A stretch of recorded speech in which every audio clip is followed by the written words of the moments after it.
just our tags. Execution day.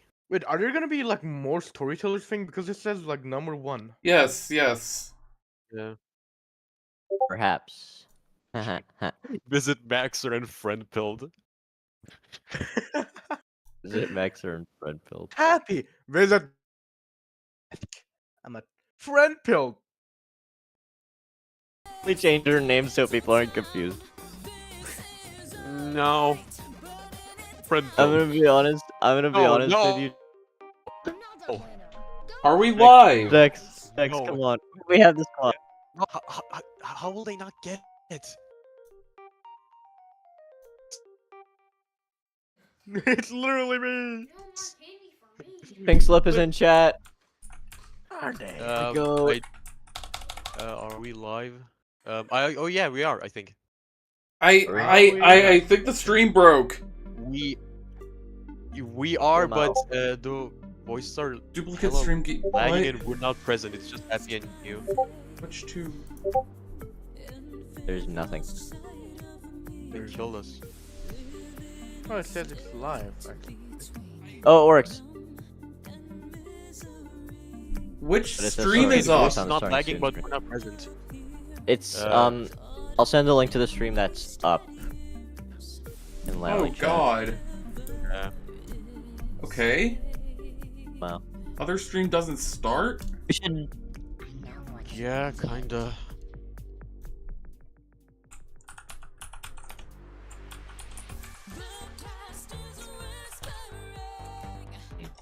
All right. Well, the stream's functional. Yeah, it's it just we is. sent the wrong one. Yeah. All right. We should change the link in the announcements channel then. Yes, Yeah, yes. Fuck. Oh no. And, I'll No, take this care of is... that. I'll take care of that. It's all going wrong immediately. The post has No, an it's old fine. link, by the way. You should probably change No, it. no, like there's still people on the other stream.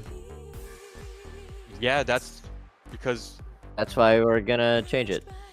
We're that's gonna what someone we go to announced. the old stream and like type in chat like, hey guys, go to the new one, check the announcements channel. I actually did that. what? Oh,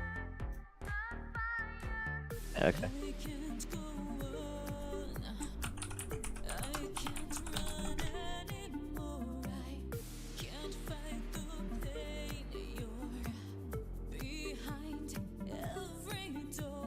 Okay, does someone have the link to the new one?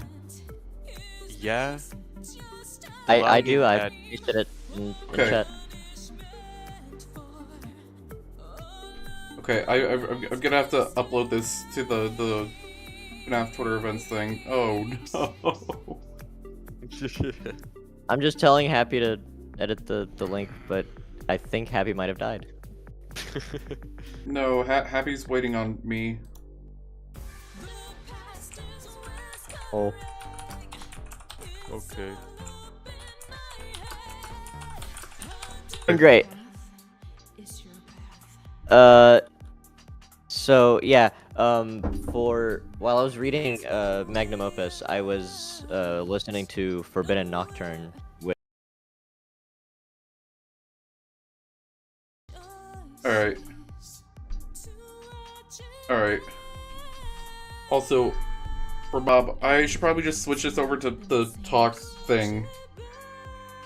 Yeah. Okay. we all good.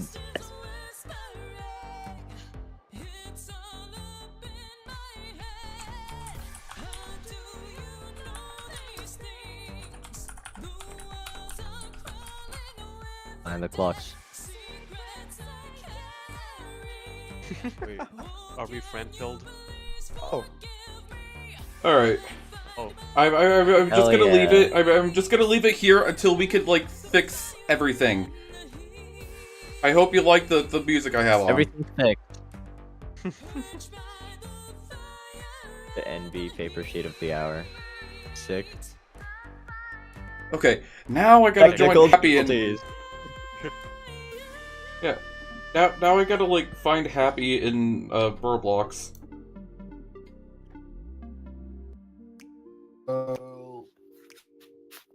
Okay. Okay. Help me. Okay, I'm in the game. I could hear Happy now.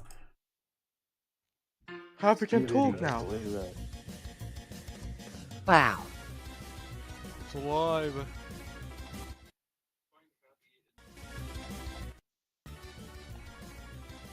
Okay. Okay. I think we're good? Are we good? Yeah, I think. Um, The stream Finish setup that. is so convoluted, oh my god. turn on. Sorry.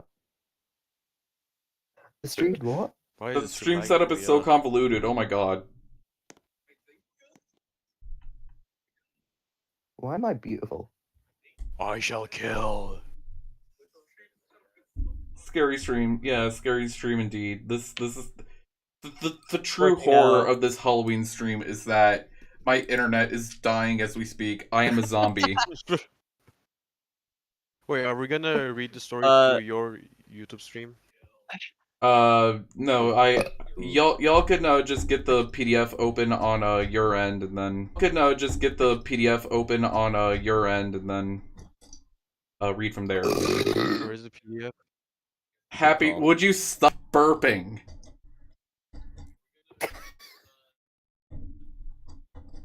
Everyone can hear you right now, Where is Happy.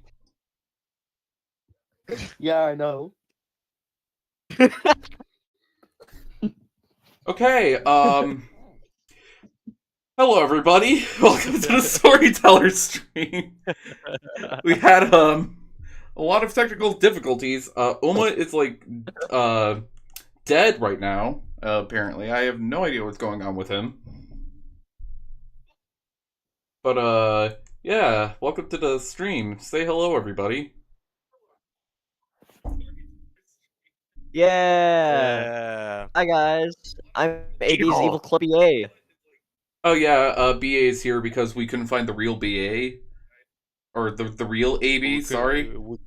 We couldn't find the couldn't real afford AB. a He's Yeah. like busy with a chasm or something. Apparently, No, script's almost done. no, we couldn't afford him to make it. Yeah, that too. But like, Yeah. he's busy and his prices were too high. Yeah, I so think we I'm should filling in burn instead AB at because the I'm stake. obviously the better of the two. I inspire people to be a team. Am I right, guys? We all say fuck you, BA Alright, hold on. I should probably add the technical difficulties text to Guys, this where's the part PDF? too. All right. Do we you should not send have in the PDFs PDF? indeed. I no. Oh wait, I do on the announcements. Never mind. Alright. mind. Okay. BA is the Okay. ultimate life form. Okay. Happy. Can you hear me? Or are we still good on this end? Oh, Oh yeah, I can hear I you. can talk now. Can you Okay. hear me? Yeah, we're all here. Yeah, I could hear you. There is no miscommunication. Don't worry. I'll be X, ready. can you switch your sprite I so will we can be put it down. normal sized again? Excuse me. Yeah, Why? alright. What's wrong with you? Please. Alright. I So- think I. Setup is very hackneyed, but we're gonna try to do this as best as we can. Uma, oh, you're here now. Say hello, Uma. It's me. I'm dead. Alright, we've got the entire yeah, Carnival I Squad killed plus them all. Happy with us today. I'm Yeah. not happy. Oop, it's buffering. Sorry, yeah, the Carnival Yeah. Squad plus Happy Man. Juice. I love happy juice. Carnival Squad plus that one happy fella. Yeah, that one happy fella. True. Alright, do Happy y'all want to fella. like say something before the stream starts, or should we just get on with the stories? I have something to say. I have something to say. Yes, I got Happy? nothing. Yeah, What no. do you have to say? Is everyone quiet? Yeah?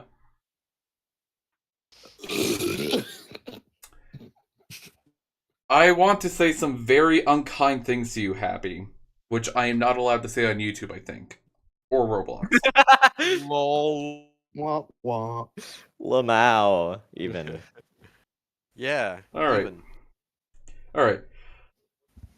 Okay. So, let's get started. Does everyone have their PDF of the book open? Yeah. I don't. No, I don't either. Why? Wait, hold on. It's on the announcements channel. It's gonna be in the announcements channel, yeah. Yeah. Oops. Just go up a bit. Where's my PDF? There we go. opus. Oh Wait the a chat minute. is frozen I on the can't wrong. wait. The chat is frozen on the Wait, wrong roll chat. that Thank you for pointing that out. Comic Sans 92. Comic Sans 92. Thank you, Comic Sans My 92. PDF Like, won't go. open. Comic Sans 92. We all No. say in unison. Real shit. Real shit. What a cross burning! What the fuck, Vox? Oh, never mind. It's open. Which one is Should the... put him on a Right. cross and burn him. Can I kill this guy? Am I a moderator? Can I kill There we this go. guy? You You probably can. Yeah, It's I your think turn you to are a silence. moderator. Brent built wizard. Okay, I hate. okay, chat should be fixed. Chat should be fixed. I Yeah. hope everyone Yeah, catches y'all are alive now. Woo. Hi, chat. Hi, chat. Brent built wizard Maxer. Okay, Build visit Max. guys, after the stream, we gotta go find we gotta find the clocks. That's what Comic Sans told us to do. Oh. Oh. Alright, yeah. okay. All right, yeah, just we're just kind of waiting for everyone to have the PDF open in front of them because I don't want to risk like needing to rely I got on the stream one. It's And by the way, I for everyone who hasn't done it yet, you can go over to the FNAF Twitter events Twitter account or the FNAF Twitter Discord server to go download the PDF we're going to be reading and read along with us. Holy fuck! Product replacement. Yeah. Yeah. Product placement. Woo. Product replacement. We're doing it again. Yeah, it's replacement because you know. Yeah. We're silly like that. All right. Is everyone ready? Yeah. I'm ready. Did you put on the music? What music did you want me to put on again? I'll send you the Lally. link. Lally. Didn't you have a playlist? I do have a playlist, but it's just the Spooky Month theme songs from Into the Pit. Let's. There we go. I love how the chat is talking about how they want to cook Uma and Dex and eat. Hello? Oh yeah, this is my jam. YouTube. Hello. All right. Okay. I got AB's song ready. Let's go. Yay. Baby song. This is my song. All right. AB First song. credits. We're not affiliated with Scott Cawthon, guys. Don't worry. We're I am. Oh. I am. You aren't? Scott Cawthon. I am Scott Cawthon, Oh. actually. Okay. I thought we were. What is this? Wait a second. We're not Amy, affiliated you with gotta FNAF, stop guys. laughing. This is unofficial.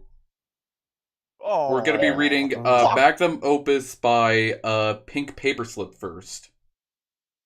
Or Pink Slip. Pink Slip. There we go. Oh, we love Pink Slip. We love NB Paper Pink Slip. Yeah, Pink Slip. Magnum opus. The goat. Cover art. Appreciate that. Holy shit. Sick cover art. Help. Awesome cover art.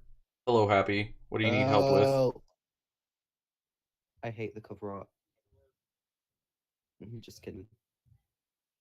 Oh. Alright, Magnum opus made by The First Paper.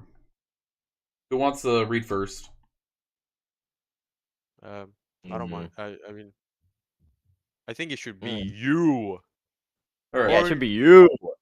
Alright, let me play the Yeah. music AB wanted me to play. Yay. It begins with oh, that's way too loud. Whoops. Sorry. Blasting Leon Riskin music. It begins with silence. No hum of lights, no flicker of movement. Just the stillness of something being born without knowing it was already dead. You are standing there, stiff, rigid. It is too cold to move, but it is also the only thing you yearn to do now. It's okay. You can open your eyes now. It's all over. Welcome back.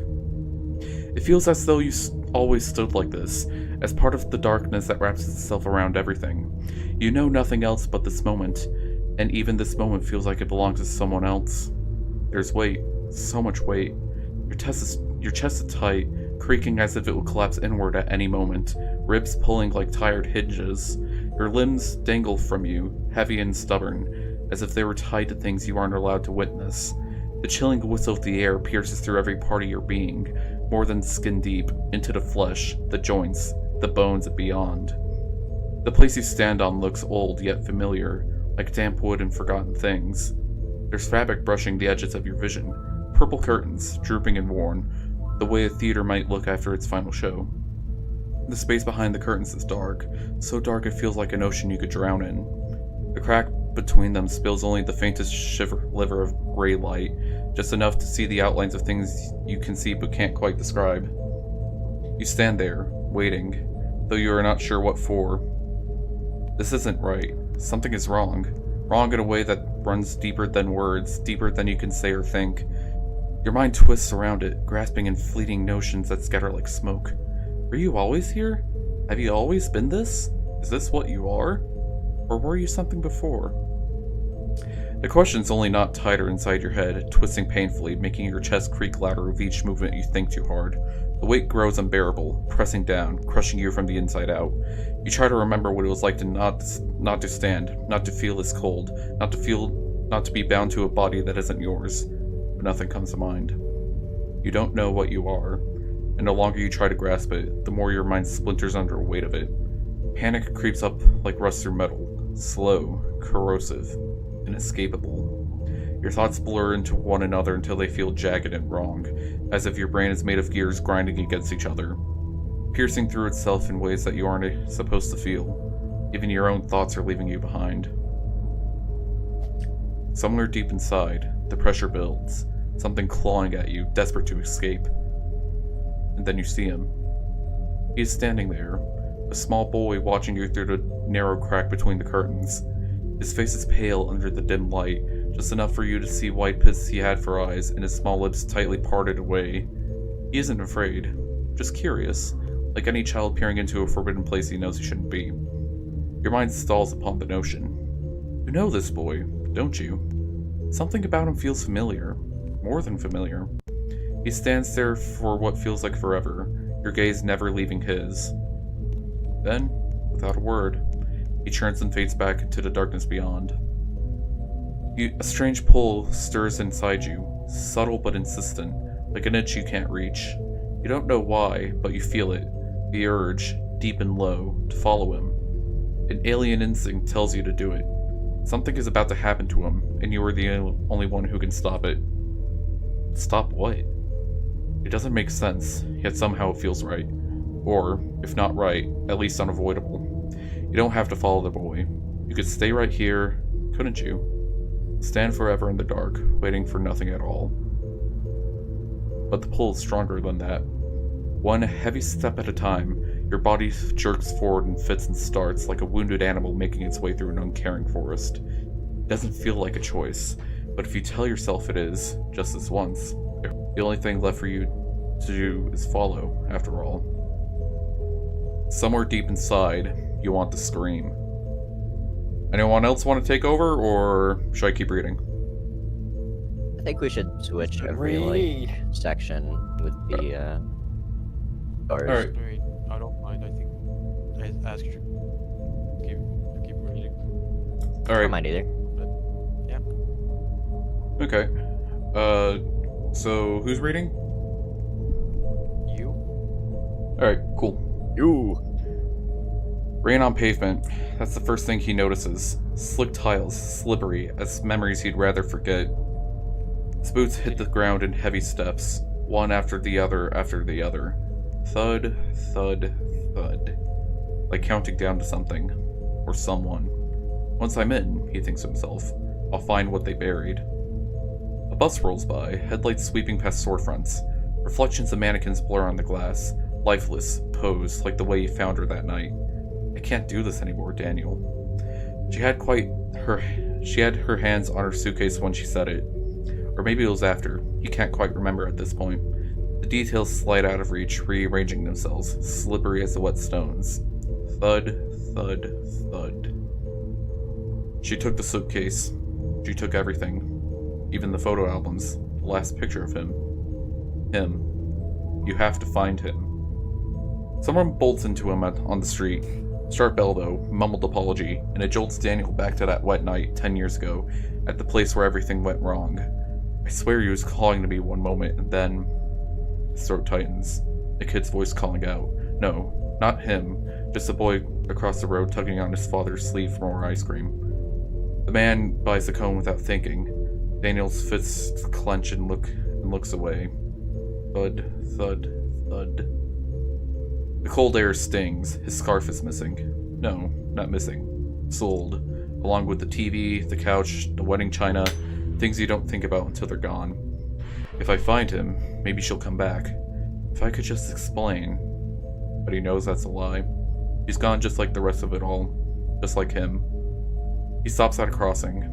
The traffic light brightens red, expecting him to stay and wait. Wait. That's what they all told him.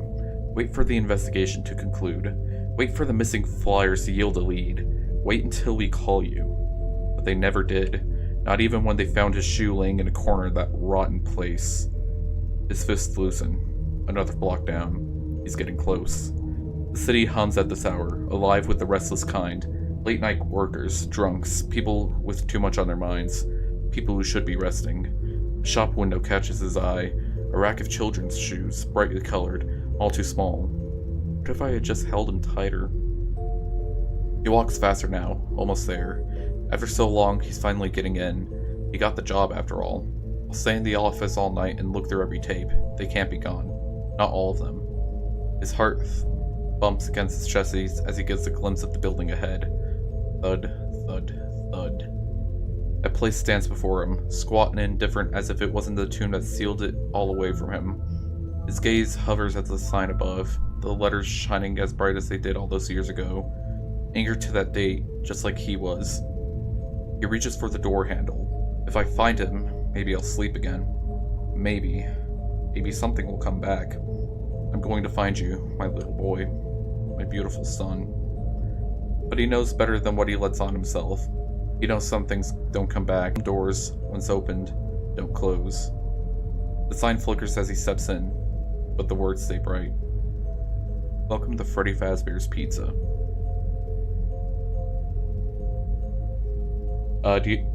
Anyone else want to take over, or keep reading? Oh, your I do, actually. thing got cut off. Alright, AB, take us away! Alright, there's actually, like, a structure here, so this is just a, like, little section here, that I'm gonna do, and then we'll go back to you. And I'll do the next one that's like it. I'll hydrate myself in the meantime. Right. Hey, what's wrong, buddy? Is everything alright? No, don't cry. We're all having a great time tonight, see? You should be happy here. What? Parents.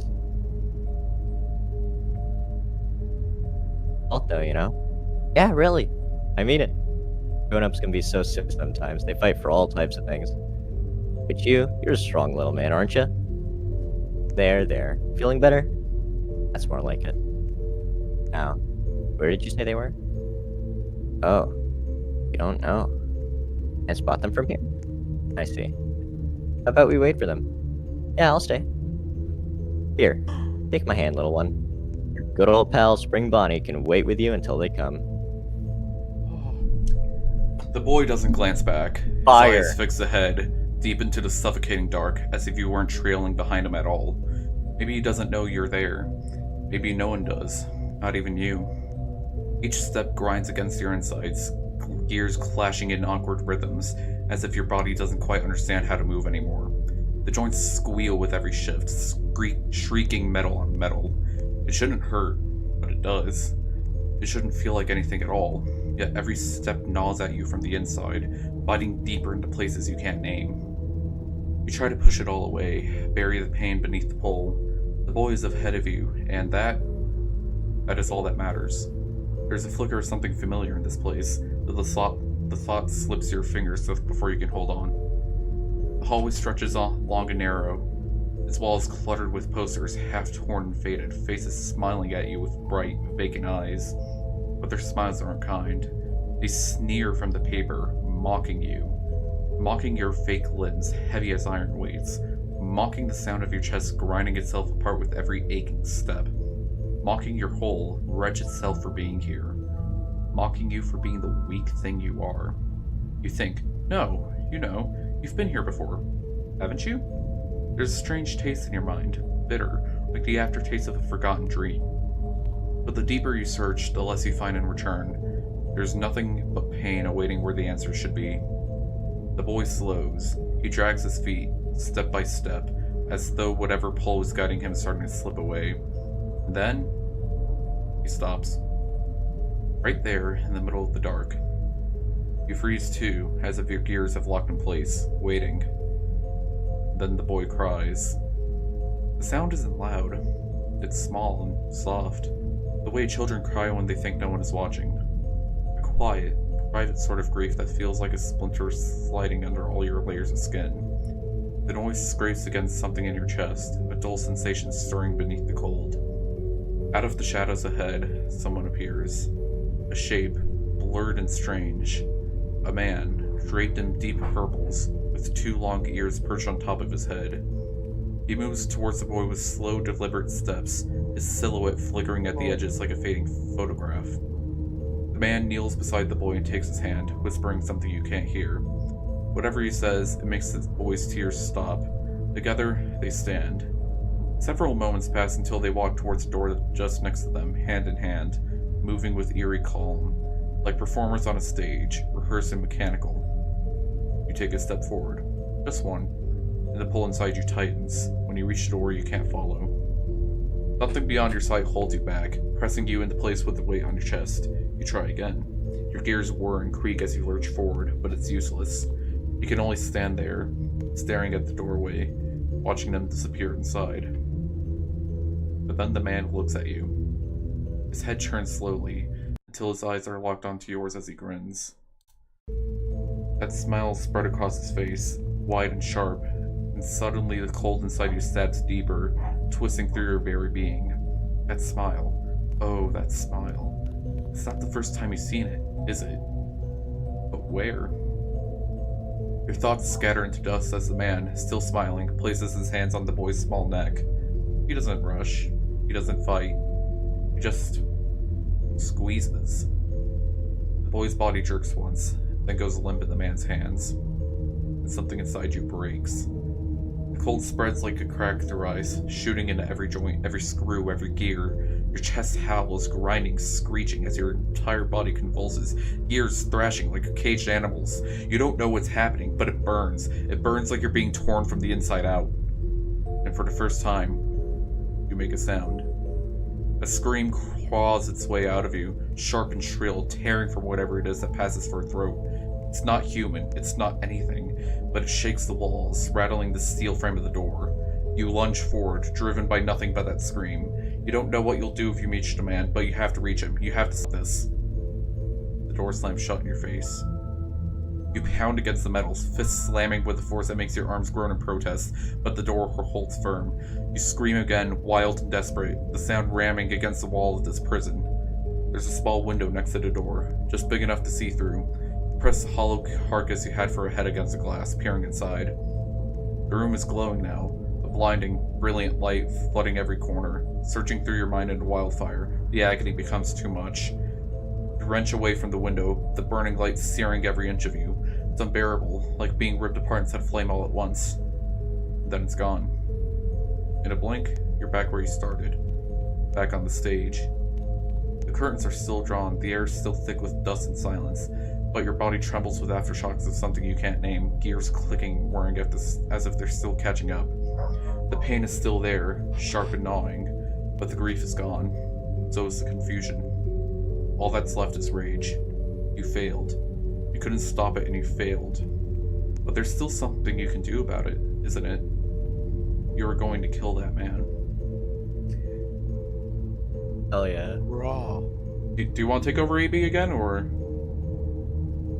I know this isn't one of those sections. Oh. It's probably the next one actually. You can do this one if you wanna. Alright. Someone on chat asked if we could play Vent to Black next. Yeah, we can play it. I recommend Enter Black. It's on. Yeah. Yeah, can you send the link for that? Yeah, it's good. Gotcha. I'll do it.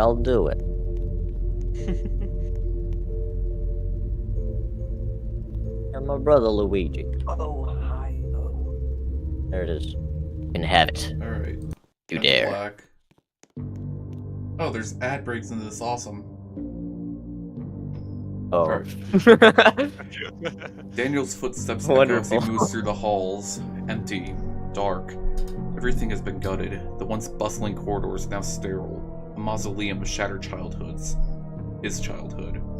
This is the place that took everything from me, he mutters, his breathing shallow. A nervous pulse thrumming in his ears. She was right to leave. I wasn't enough. The office is just ahead, but he can't look at it yet. Not when the stage looms in the corner of his eye. Its dusty curtains drawn, forming 3 smiling monstrosities. 3 mascots, perched on a platform of peeling paint, staring out like sentinels from the past. He halts in front of them, jaw clenched tight. Come on, Dad! Look, they're moving! His laughter rings through Daniel's mind, that bright, innocent sound piercing through the years of silence. I'm coming, Fritz. I'm on my way. He turns away from the stage and resumes his walk. He can't look at those wide and blinking eyes anymore. Not now. Not when he's this close. Wie viel ist dein Auto? I'm gonna have to mute stream real quick because one of the ads just started playing.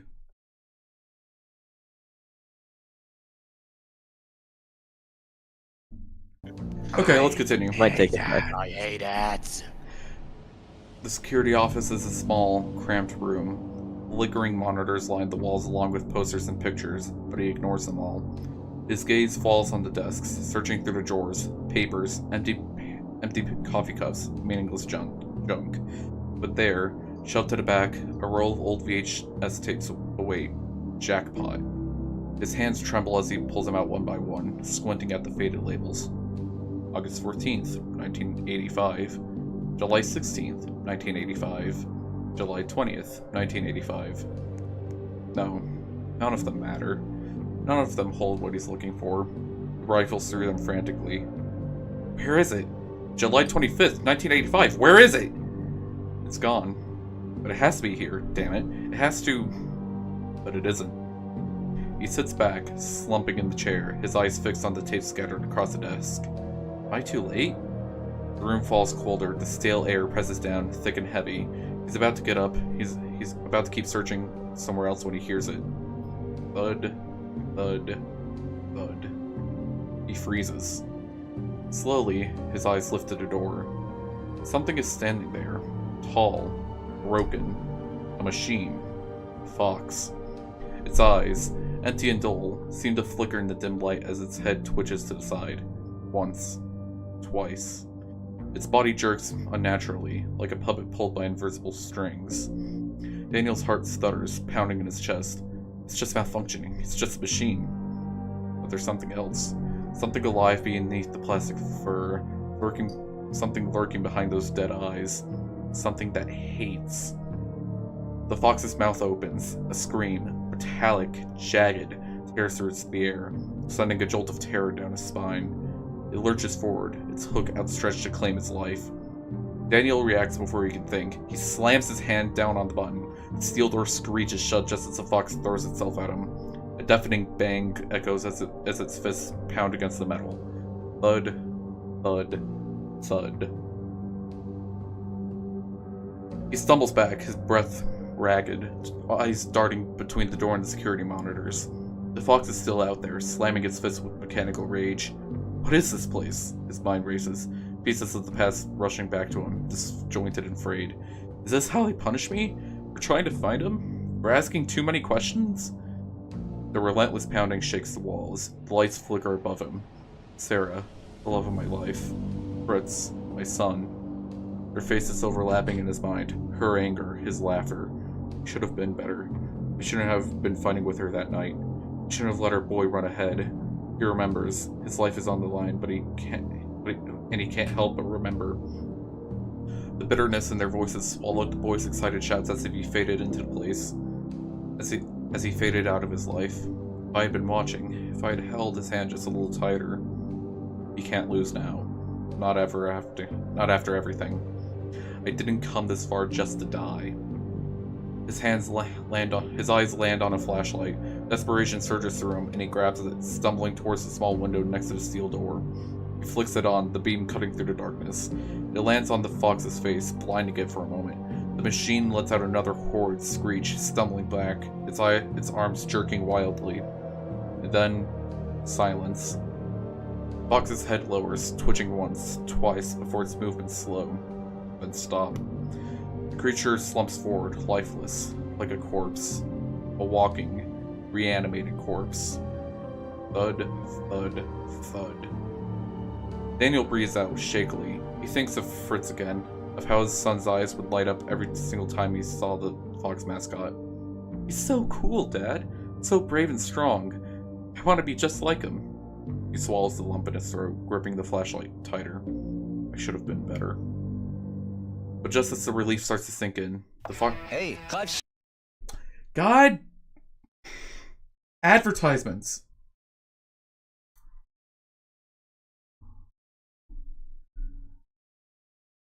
A non-advertisement version. Okay. But just as the relief starts to sink in, the fox twitches once more. Its head jerks up, slowly, then its body follows. But it doesn't attack. It doesn't scream. It just walks away. Mechanical. Sluggish. It disappears into the shadows, leaving him alone in the cold, empty room. He sinks into the chair, staring at the empty hallway. His mind feels numb, but one thought cuts through the fog. I will find him, no matter what. Fire. You're up. Alright.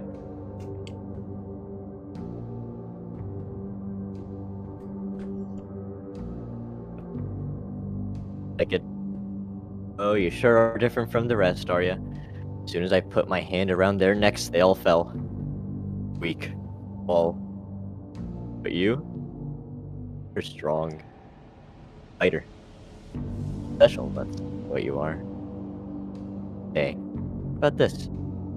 I've been saving this suit for a special occasion. He's my favorite, you know? He's a fighter, just like you. He's brave, special. But he's empty. He needs a friend. Care to give him some company, Fritz? It hurts. Every step is torture, shards of glass grinding against your gears, claws scraping against your insides. But the pain no longer matters. The boy is gone, and in the hollow left behind, rage coils tight, wrapping around your limbs, urging you forward. You need to move. Fast. Faster. The thought burns in your mind. You have to make him pay. You have to find him. Your limbs ache, your joints scream with every movement, but you push through it. Pain fuels you now, sharpening your focus, driving you towards a singular, maddening purpose. You start to run. Your body protests, gears snarling and stuttering, but you don't stop. You can't. The hallway stretches ahead, long and twisting, but it isn't a prison anymore. It's a path, and you will follow it to its end. The posters on the walls blur past, streaks of color and... Oh, God. Okay, hold on. Technical difficulties. I was getting into it. Damn. Yeah. Oh. Okay, voice chat back on. Back to the thing, and music back on.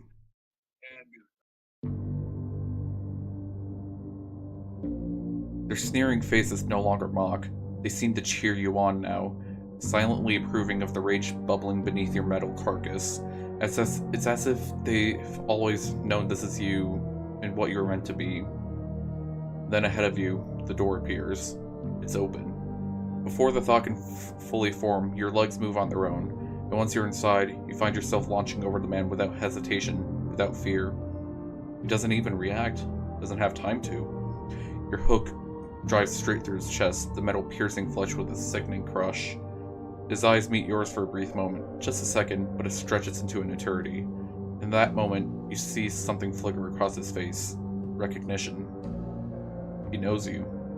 Or maybe it is you who knows him. But that doesn't matter, does it? Just as everything else, the thought slips through your fingers, lost beneath the tidal wave of fury that surges through you. You yank your hook free, and the man's body crumbles like a puppet with cut strings. Wie viel ist dein Auto? I swear to God.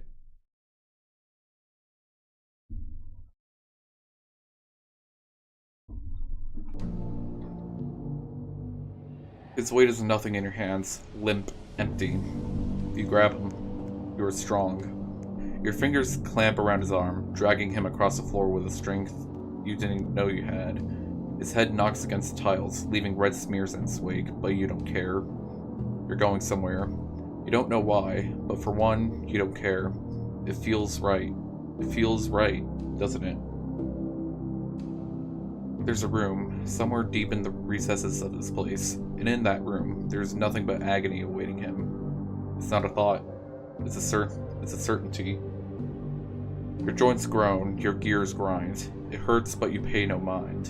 You have him now. That's all that matters. Fire. It's cold. Cold and heavy, like he's sinking into the ground. Where am I? He can't see. I should get up, but his limbs refuse to obey. His chest throbs with every breath, sharp pain radiating down through his ribs. He tries again, but his muscles are slack, dead weight. Something is pulling him, dragging him across the floor. The gritty surface scrapes against his back. His legs dangle, useless as the crimson trail carves his failure into the ground. The sound of metal grinding against metal fills his ears. The scrape is something unnatural. That fox. It got him. His eyelids flutter, but all you can see is a blur of nothingness. I should fight, but he can't. His throat burns, parched and dry. A distant hum fills the air, machinery whirring, echoing through the halls. His mind swirls, heavy. His thoughts drift, tangled in a haze of memories, rising and falling with every tug of the thing dragging him deeper into the void. But then he sees her, clearer than it's been in years. Her laugh, her smile. I love you, Sarah. I'm sorry. I'm so sorry. Look deep in his head, but his lips won't move. He tries again, but nothing comes out. I'm sorry. I was weak. My boy. My sweet boy. The way he used to run around, always so full of energy, always laughing. It all comes back at him, poisoning his mind. You're so strong, my little man. Sure, we can visit that place for the weekend. No, don't say that. We love you. We both love you. We love you more than anything in the world. His body jolts as he's dragged over a bump in the floor. The pain in his chest flares, but it's dulled, muted by the fog that clouds his head. Daniel feels something slip from his foot. His shoe is left behind, lost in the dark. Just like Fritz, just like that day. He tries to lift his arm, tries to reach for it, but his body remains limp, helpless. I couldn't save him. He's been chasing shadows for years, and for what? There's nothing left to find. His eyes sting. He's too weak to cry, too tired, but something trickles down his cheek, slow and silent. Just a single tear. Fritz deserved better. A better father. A stronger man. But he's not that man. He never was. The dragging stops. Silence swells all around him, pressing down on his chest, suffocating. He's still, motionless on the cold floor, the air thick with the stench of oil and decay. The fox stands over him. Can't see it, but he knows it's there. Thud. Thud. Thud. Its metallic breath hums, low and mechanical. as it opens the door. The weight of its presence looms above him, a grotesque imitation of life, a mockery of everything he's lost. He hates it. Whatever it is, he hates it more than he has hated anything before. It's still his last chance to see him, his little boy. Somewhere deep inside, Daniel wants to scream, but he can't. This is where it all ends. You'll never know what happened to Fritz. You'll never find the answers. I love you both. I was able to finish it before the advertisement started. Can the thing load? Yeah. Hold on. I'm just.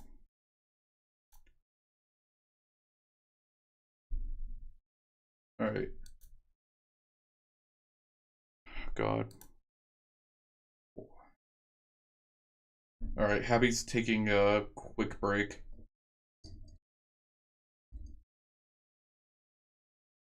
Yeah. I know.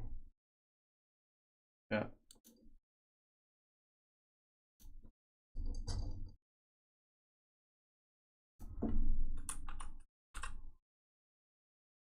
All right. Okay. All right, back to reading.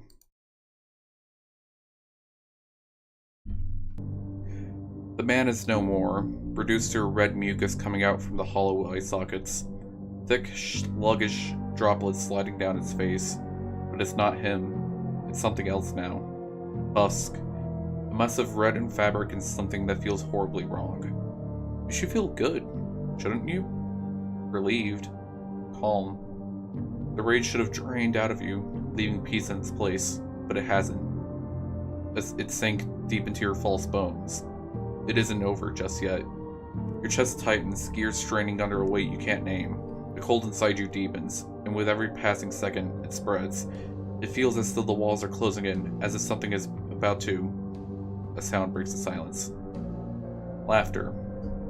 You turn, and there he is, that boy from before. He is... safe? No, it can't be. You saw him dying. You saw it all. But there he is, nonetheless, standing just beyond the darkness, his eyes gleaming with something sharp, something cruel. His laughter fills the room, high-pitched and mocking, his small hand raising to point directly at you. He's laughing at you. Or is it at the man you just killed? You can't tell. Your mind races, thoughts colliding in a tangled mess of something is wrong here. The boy keeps laughing, but now he's twisting. His body bends unnaturally, limbs cracking, joints popping as he contorts over himself. His bones stretch, his skin rippling like fabric being pulled tight. But he doesn't stop laughing. And then, before your eyes, the boy is gone. I'm there instead. I am he. Him. Oh, Man sorry, you're chasing. sorry. Not the bloody shell next. You messed it up! You messed it up! You messed it up! Oh, there's severe delay going on. Yeah, there is. There's severe delay going on. Hold on. Alright, go on. Alright. I am he, the man you were chasing.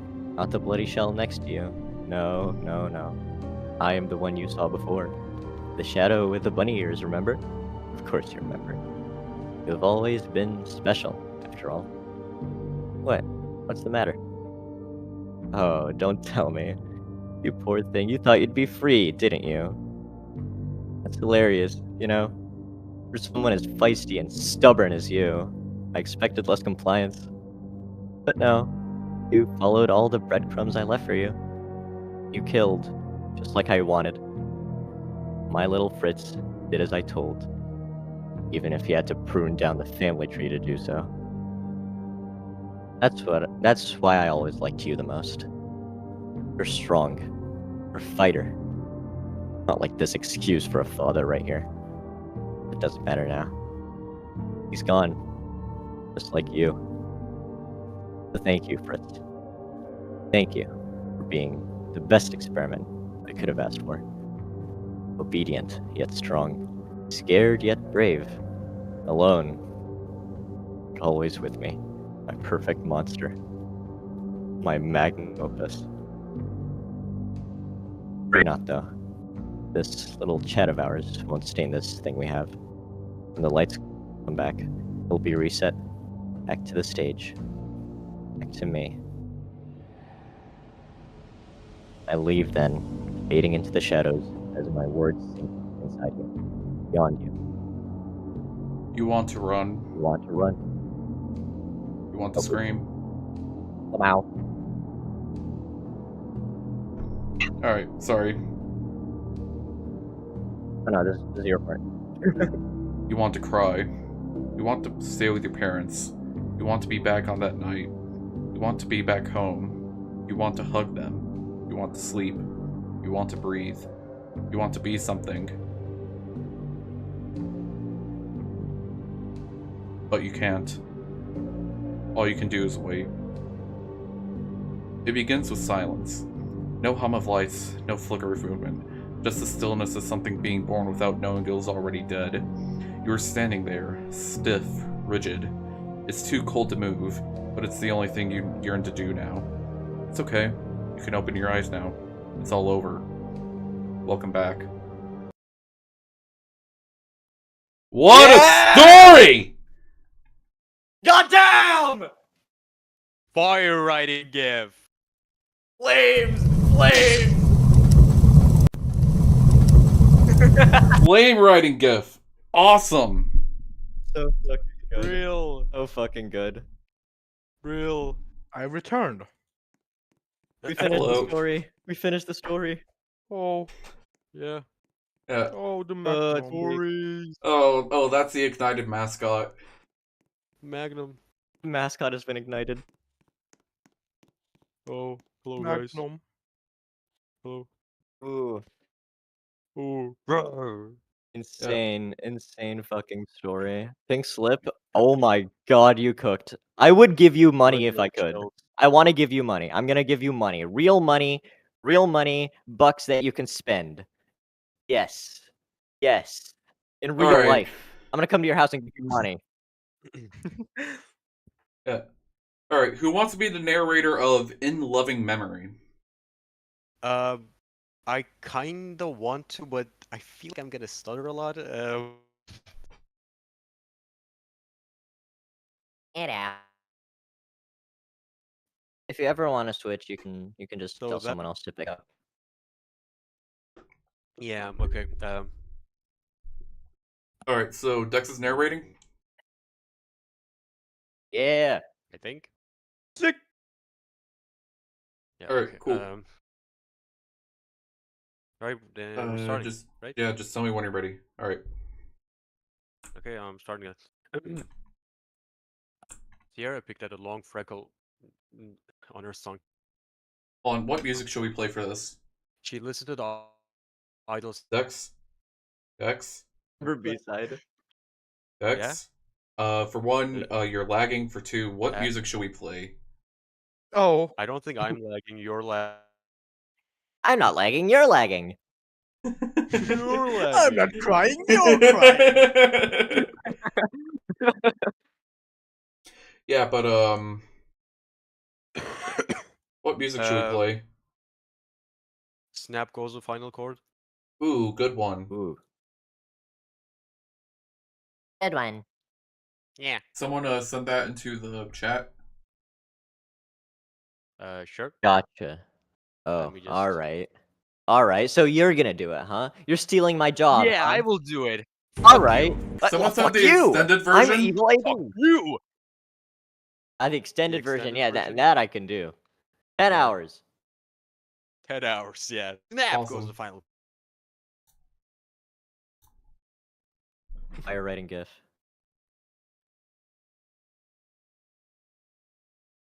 Alright. Cool.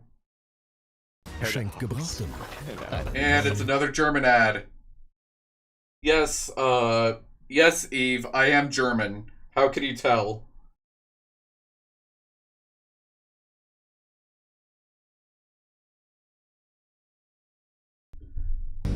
Okay. Let's start. Yeah. I don't. I'm What? Alright, let's start. I don't get no ass. Fuck you. If the music will start, that'd be cool. Steps in, little kids prattling on about their summer vacations, while they stood in line for the kid-friendly attraction. No height restrictions, no animatronics. Perfect. Perfect for the scaredy cats who covered in fear of the daycare in the glamour crew. Sierra knew the type, after all. Her sister had been one of them. Everyone in the queue inched forward each time a child entered the attraction. Pentagonal series of rooms stood at the distance, peeking over everyone in line. Built into the distance of the daycare, only 2 of its angular walls jutted out, and despite their vertical perspective, they clearly resembled pizza slices with their beige, yellow, and red hues. A pizza with 5 slices. It seemed even stupider to Sierra now that it did when she was younger. Currently 17 years old, she stood taller than young children around her, but still shorter than her parents. Sierra's sense of not quite belonging made her freckle even itchier. Drawing her eyes down to a handmade friendship bracelet on her. It was the last gift hers had given her. Sierra... I... fucking... Alright. Who's gonna take over? I think Ask is lagging. I think Ask might be lagging. Oh. Oh no. Yeah, I'm lagging a bit. Dex's voice. It came out pretty well most of the time, but Yeah, no. are you just taking over? Dex is volunteering to have one of us switch. Yeah. Okay. They're... I don't know, I guess I can take over, since you did most of the last one. Alright. Yeah, AB should do it. The blue one. I should do it. The blue one. Who's AB? I'm BA, you Dead fucking one. idiot! Yeah, Oh! I meant Oh, BA, not you're BA? BA. I didn't even notice. You're so good at playing the part of AB. Yeah. I thought you were AB. Whoa. Yeah, Whoa! you guys should replace AB with me. I'm just so much better. You know, honestly, I'm thinking about Yeah. it right now. Yeah, that AV guy sucks. execution. Yeah, we should execute him. Yeah. Execution. Live on Twitter. We should Yeah. put November you on a 25th, cross and burn tweet him. you. Yeah. Alright. We're at Sierra quickly tucked her sleeve down. Yeah. Right. This is my first time reading the story, by the way, so there Awesome. might. Crickson just said, "Wait, I can't tell if BA is an AB." Like actually. Yeah. I'm BA. Trust me. You can tell because of my. It's A. BA. We couldn't afford AB. She's Yeah, too that's expensive to have on the stream anymore, and also Yeah. Chasm, you know. Also, Yeah. we don't like her. Real. Hey, maybe we should make the Carta AB squad instead, or the Carta BA Yeah. squad. Yeah, Full track. BA is awesome. Yeah, the Carta BA squad. Yeah. Not the stream. I mean on Twitter. Oh, come on, like, guys. We you're have to asking be a if- team. You're asking if the account is run by me? Because it's not. It is. What do you mean? You are BA. You are BA with The real Just question did. is, where is Yeah. your Uh, account is not hello. run by you. C? Hello, I am C. I am No, the I'm C gay. in ABC. No. Josh. No, you're not. You got kicked out, bro. We needed to F. You got kicked out. Sorry. Oh. You're bad. Oh. Oh. Yeah, I'm yeah, so sorry, sad. man. You want chocolate? It's not. Oh yeah, Or sure. chocolate. I'm BA. I'm Yeah, separate yeah. from AB. I am a different I'll take person. chocolate. I'll take chocolate. Anyways, I feel like we should get back on with the story since we kind of like paused like right at the Yeah, yeah. beginning of it. Yeah. Yeah, we're Stories, I completely forgot about that. hikaye anlatıcı. We gotta tell these stories. Alright, let's lock in, storytellers.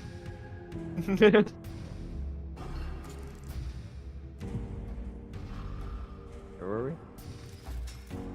Sierra quickly the tucked her sleeve Sierra- down over her bracelet. Yeah. Alright. Sierra quickly leaned down and turned her head, spotting an imposing purple sign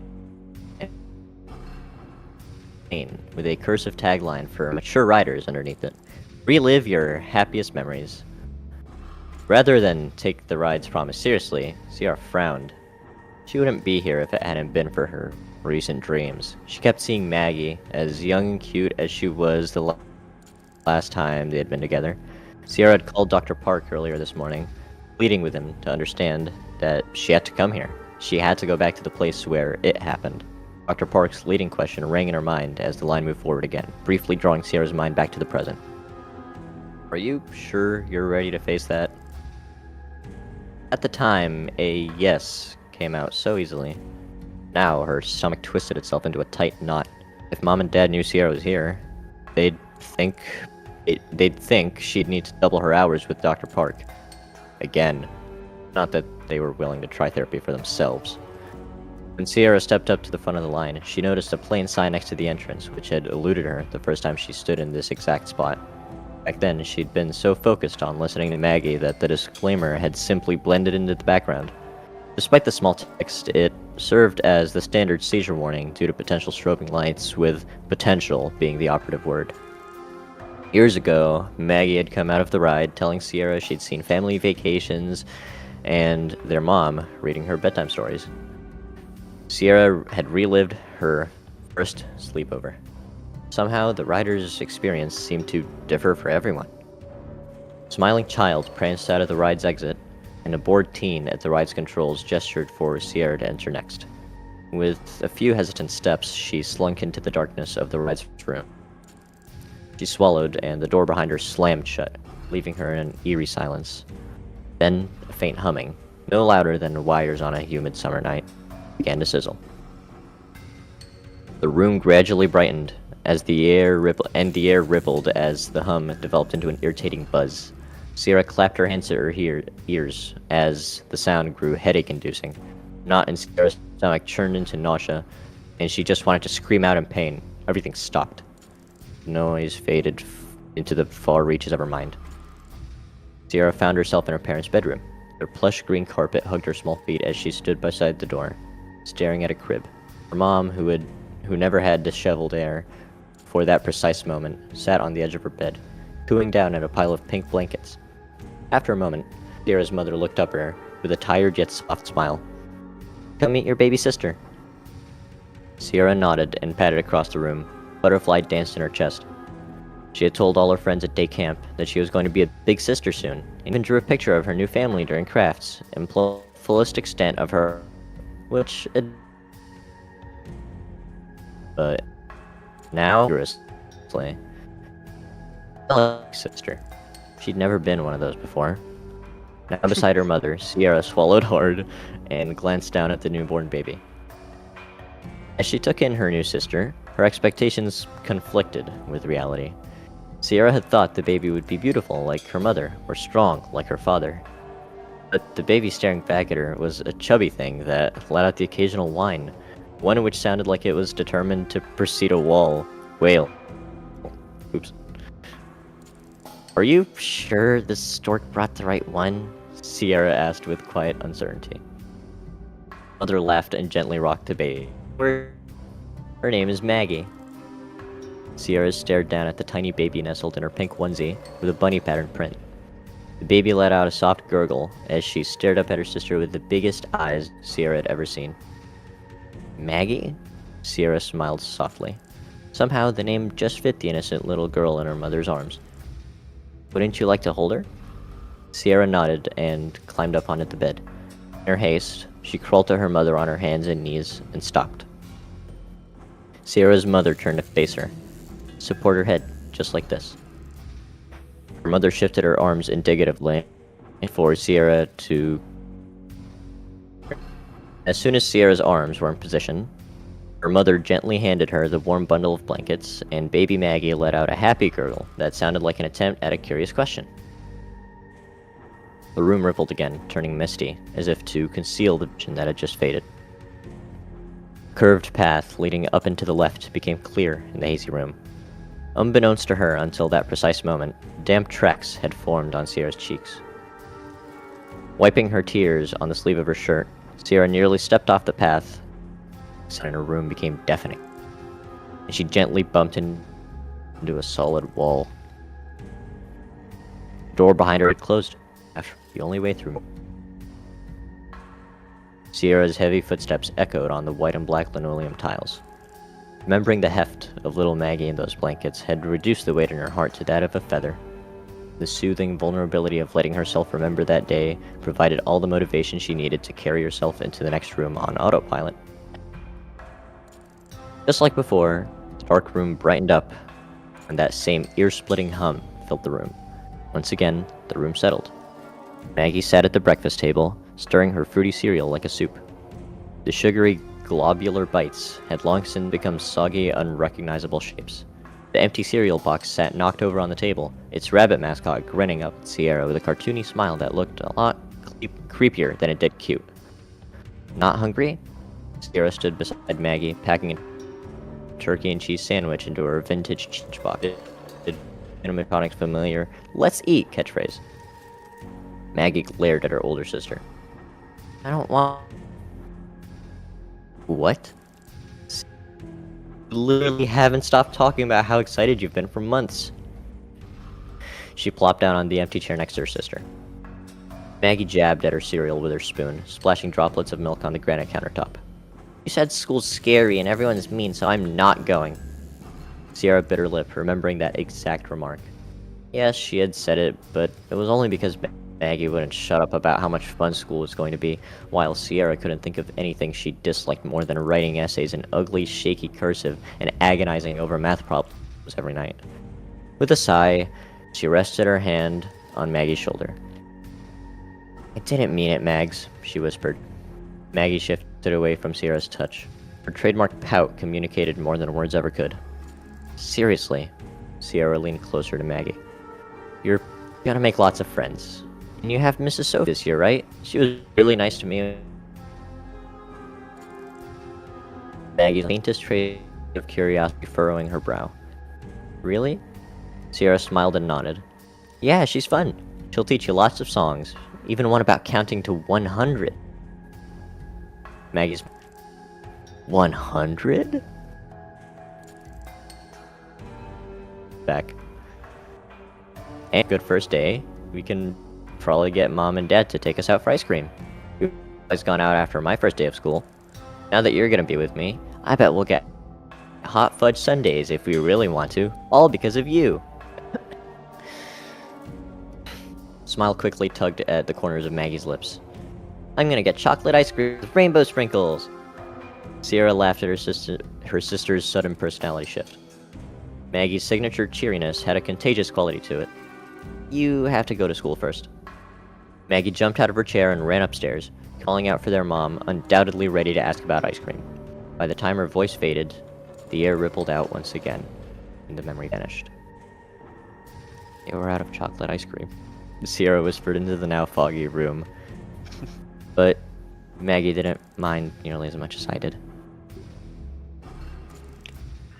Despite the room being clear for her to progress now, Sierra could still remember Maggie with vanilla ice cream and hot fudge smeared all over her face. She'd been so cute, prattling on about her day as her ice cream melted, dripping sprinkle-coated globs onto her lap, while their mother tried. And despite the fact that different class than all her friends, her sister's excitement for the year had lessened her loneliness. Sierra's chest ached. Maybe Dr. Park had been right. Maybe she wasn't ready for this after all. She turned to head back, only to bump into an invisible barricade along the path. Once again, it was impossible to go back, so Sierra swallowed thickly and trudged into the next room. In the third room, the buzzing started, and Sierra's surroundings transformed yet again. The air contorted and shifted, and the faint earthy scent of mud filled Sierra's nostrils. A moment later, the quiet pulsating sound of gentle waves followed. Sierra found herself standing next to Harmony, staring out at the same grand lake Sierra had seen every summer. Maggie pointed to a small island in the middle of the water. Do you think anyone lives there? The island rested far outside of camp territory. The counselors would never even let anyone go that far in their kayaks, so the question made Sierra chuckle. Why would anyone live out there? Maggie shrugged and turned around, facing the campfire back on the shore, with a stretch of woods and cabins behind it. We're living here. Well, she had Sierra there. Only for 2 months. Can you imagine how annoying it'd be to paddle to and from that? The mere thought caused an ache to course throughout Sierra's arms. Maggie continued to eye the cabins. I kinda wish I was out there instead. I don't like my new camp friends, she finally whispered. You haven't really met them yet. Sierra nudged her sister's shoulder. Maggie dropped her focus to her sneakers, kicking at the pier uncomfortably. They all know each other from school. They already have friendship bracelets and everything. Oh. Pang throbbed in Sierra's stomach. She didn't bring herself to confess that her first camp experience had been like that too. For once, Sierra didn't have the ability to get better, because they didn't for Sierra. But Maggie was lucky. She would get something that her sister did not. Here. Sierra slipped out of her beaded Camp Harmony bracelet and slid it over Maggie's hand before pulling the twine to tighten it comfortably around her sister's wrist. Well, now I have a friendship bracelet too, and it's better than theirs. Better? Maggie questioned with the slightest trace of hope in her voice. That's right. Sierra rotated the bracelet for Maggie to get a better look at it. Your big sis made it just for you so that you'll have an awesome camp experience. Maggie's eyes lit up as she smiled down at the bracelet. It's so pretty. She ran her hand through the lumpy beads, buying the white lie with exuberance. Hadn't made the bracelet for her sister, but Maggie's first camp experience mattered far more than Sierra's memento of last year, and from the experience in Maggie's eyes, Sierra knew she'd made the right choice. I'm gonna make you a bracelet too, Maggie exclaimed abruptly, breaking Sierra's train of thought. And it's gonna be... Maggie's eyes drifted as an uncertain expression pulled at her forehead. Sierra's stomach twisted. This wasn't how it was supposed to go. They were supposed to hug and head to the campfire. That's what happened back then. Back on that day. Sierra's body suddenly hardened like stone in the authentic memory, the way it originally panned out. Turning her head, a painful ache ran down her neck. She imagined a snapping sound as she forced herself to glance back over her shoulder, and there she saw the object of Maggie's focus. A tall humanoid rabbit. Oh. The amateurish stitching on its outfit revealed that it must have been someone in a mascot costume. Oh. When Sierra strained her eyes to try to take in more details, memory around her faded, more rapidly this time. It seemed like the room shut itself down around her in a poor effort to conceal some sort of secret. Everything turned dark and black, and then the buzzing started again, and the pathway to the next room manifested before her. I gotta get a sip of water. Alright. There's no like sections in the story, so it's hard to tell when to stop. Dax, what the So- hell is up with your avatar? Yeah. It's been changing the entire time we've been reading this story. Yeah. No, it's I haven't not. been looking. No, Oh it's my god, not. it's upside down. What do you mean? Like it was the Dex stupid rat plush a moment ago. No. It still is on my stream. Since there's 2 seconds of delay. It's not. What do you mean? Oh, what the fuck? When I scroll down further, it just says couldn't preview file. There was a problem loading this page. Yeah, just refresh Oh. the page. It gets fixed. Oh yeah, Yeah. that's like a internet connection thing. Oh boy. Okay. Boy, oh Okay. boy, oh boy. All right.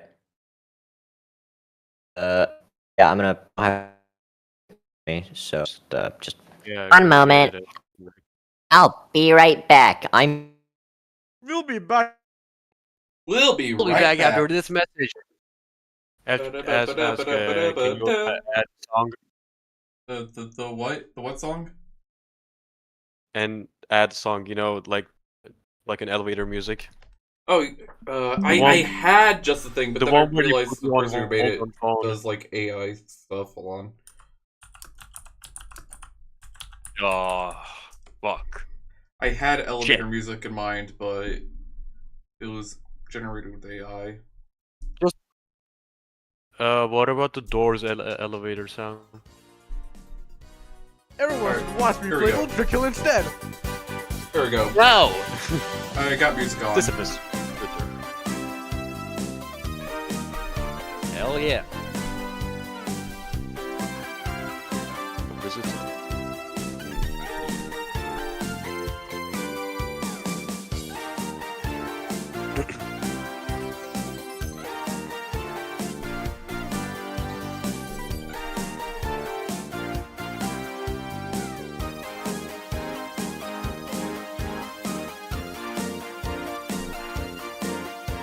Awesome music.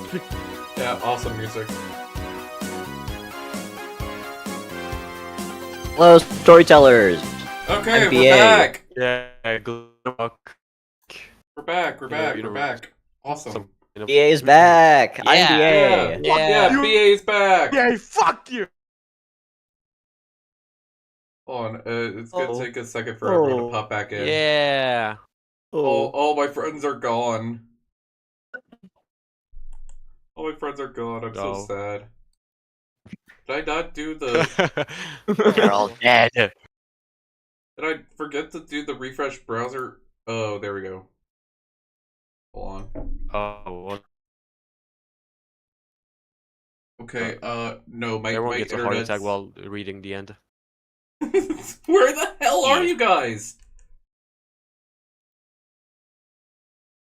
Where are we? Mike? Where am I? Where am I? Where What am is this I? place? Where am I? Hold on. I gotta reopen the website we were using. I'm Wait, ready. what- I'm ready. I think we're not on the stream. No, you Oh. guys are. It's There's a just bit of delay. yeah, bit of a delay. All right, let's go. LA, oh yeah, okay. I love how the story just went suddenly Yellow Rabbit. Suddenly, Foreshadowing. All right. What was that? Kira's voice rang out, demanding an explanation from the emptiness around her. Her heart thundered in her chest. Something's wrong. That's not what happened. We never saw a rabbit at camp, so why did I see one here? The image of the rabbit flitted through her mind's eye again, and Sierra shivered at the sensation of sweat forming on the back of her neck. Excuse me, she called out into the room. Right, operator, something's wrong. She waited, counting to 5 in her mind, expecting the attraction's emergency lights to come on. Surely these rooms had to be monitored, right? After a few moments of inactivity, Sarah turned back, immediately finding the invisible wall behind her. Hey! She slammed her fist on the barricade. Let me out of here! Something's wrong with this thing. She jumped suddenly when a low, robotic voice sounded over the next room. Sounded over the room's loudspeaker on the ceiling. Hello, friend. Please proceed to the next room. You don't want to keep everyone waiting. Freddy's jovial laughter rang out to punctuate the announcement. Oh, that's Freddy. Oops. Should I reread that bit? Yeah. I figured it'd be like Dread Unit. Oops. Hello, friend. Please proceed to the next room. You don't want to keep everyone waiting. Freddy's jovial laughter rang out to punctuate the announcement, clearly meant to lighten the mood. Maybe it would have for children, but for Sierra, it just made her queasy. She swallowed the bile rising in her throat and turned around, mentally preparing herself to advance. Just 2 more rooms to go. You can do this. Clenching her fists, she marched into the 3rd room, bracing herself as the buzzing began again. Sierra blinked hard, and then paradoxically found herself in the queue for memory lane. Maggie stood in front of her, bouncing up and down with excitement. She wore a paper birthday crown decked out with Glamrockety, Chica, Bonnie, and Monty on it. Roxy stood in the center, giving a dorky thumbs up. Remind me why you wanted to come here for your birthday, Mags? You don't even like the animatronics. Sierra frowned at all the younger children in line. Sierra was obviously too old for this kiddie ride. Honestly, she felt too old for the entire Pizzaplex. Maggie leaned forward, stand on her tiptoes, presumably trying to catch a glimpse of memory lane through the crowd. Austin, Ben, and Amanda all got to come here for their birthdays. They even brought their party crowns in for show and tell. Right. Her classmates were the target age for the small. It wouldn't be considered uncool until they hit double digits. Well, they're not here right now, so why would they care that you had your birthday here too? Maggie's face fell. They would have come, but they're on vacation. She mumbled. A touch of pity roiled in Sierra's stomach. Maggie was cursed with a birthday that always happened to fall somewhere during the last week of summer vacation, so her friends always had a million excuses not to attend her birthday. From back-to-school book reports to family vacations and shopping with her parents, even Maggie's closest friends often declined her birthday invitations, leaving Sierra to entertain her like she was doing now. The words almost burst out of Sierra. She really wanted to tell Maggie that one of her friends was unable to come to the party, but she couldn't spoil the surprise. Unbeknownst to Maggie, their parents were hard at work setting up a surprise party for her back at home. Fortunately for them, Maggie had asked to go to the Pizzaplex with her big sister, creating the perfect opportunity to be alone without rousing Maggie's suspicion. When I get back to school, I'm gonna show everyone my birthday crown. Maggie pointed at her headpiece, apparently cheering herself up without much difficulty. I'll tell them all about how I got to go through memory lane before them. The attraction had only opened up a week ago. Sierra chuckled as she realized her sister had already figured out the popularity game. They're gonna be so jealous, Mags. Sierra patted her sister on the shoulder. And after this, we'll hit up the food court for pizza and fries before Mom picks us up. Maggie nodded and turned back towards the crowd. I just want to get inside. Sierra's heart. Oh, what?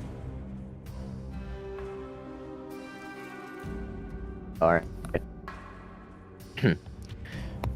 Something about Maggie's inflection, or perhaps the careful enunciation of her words, wasn't quite right.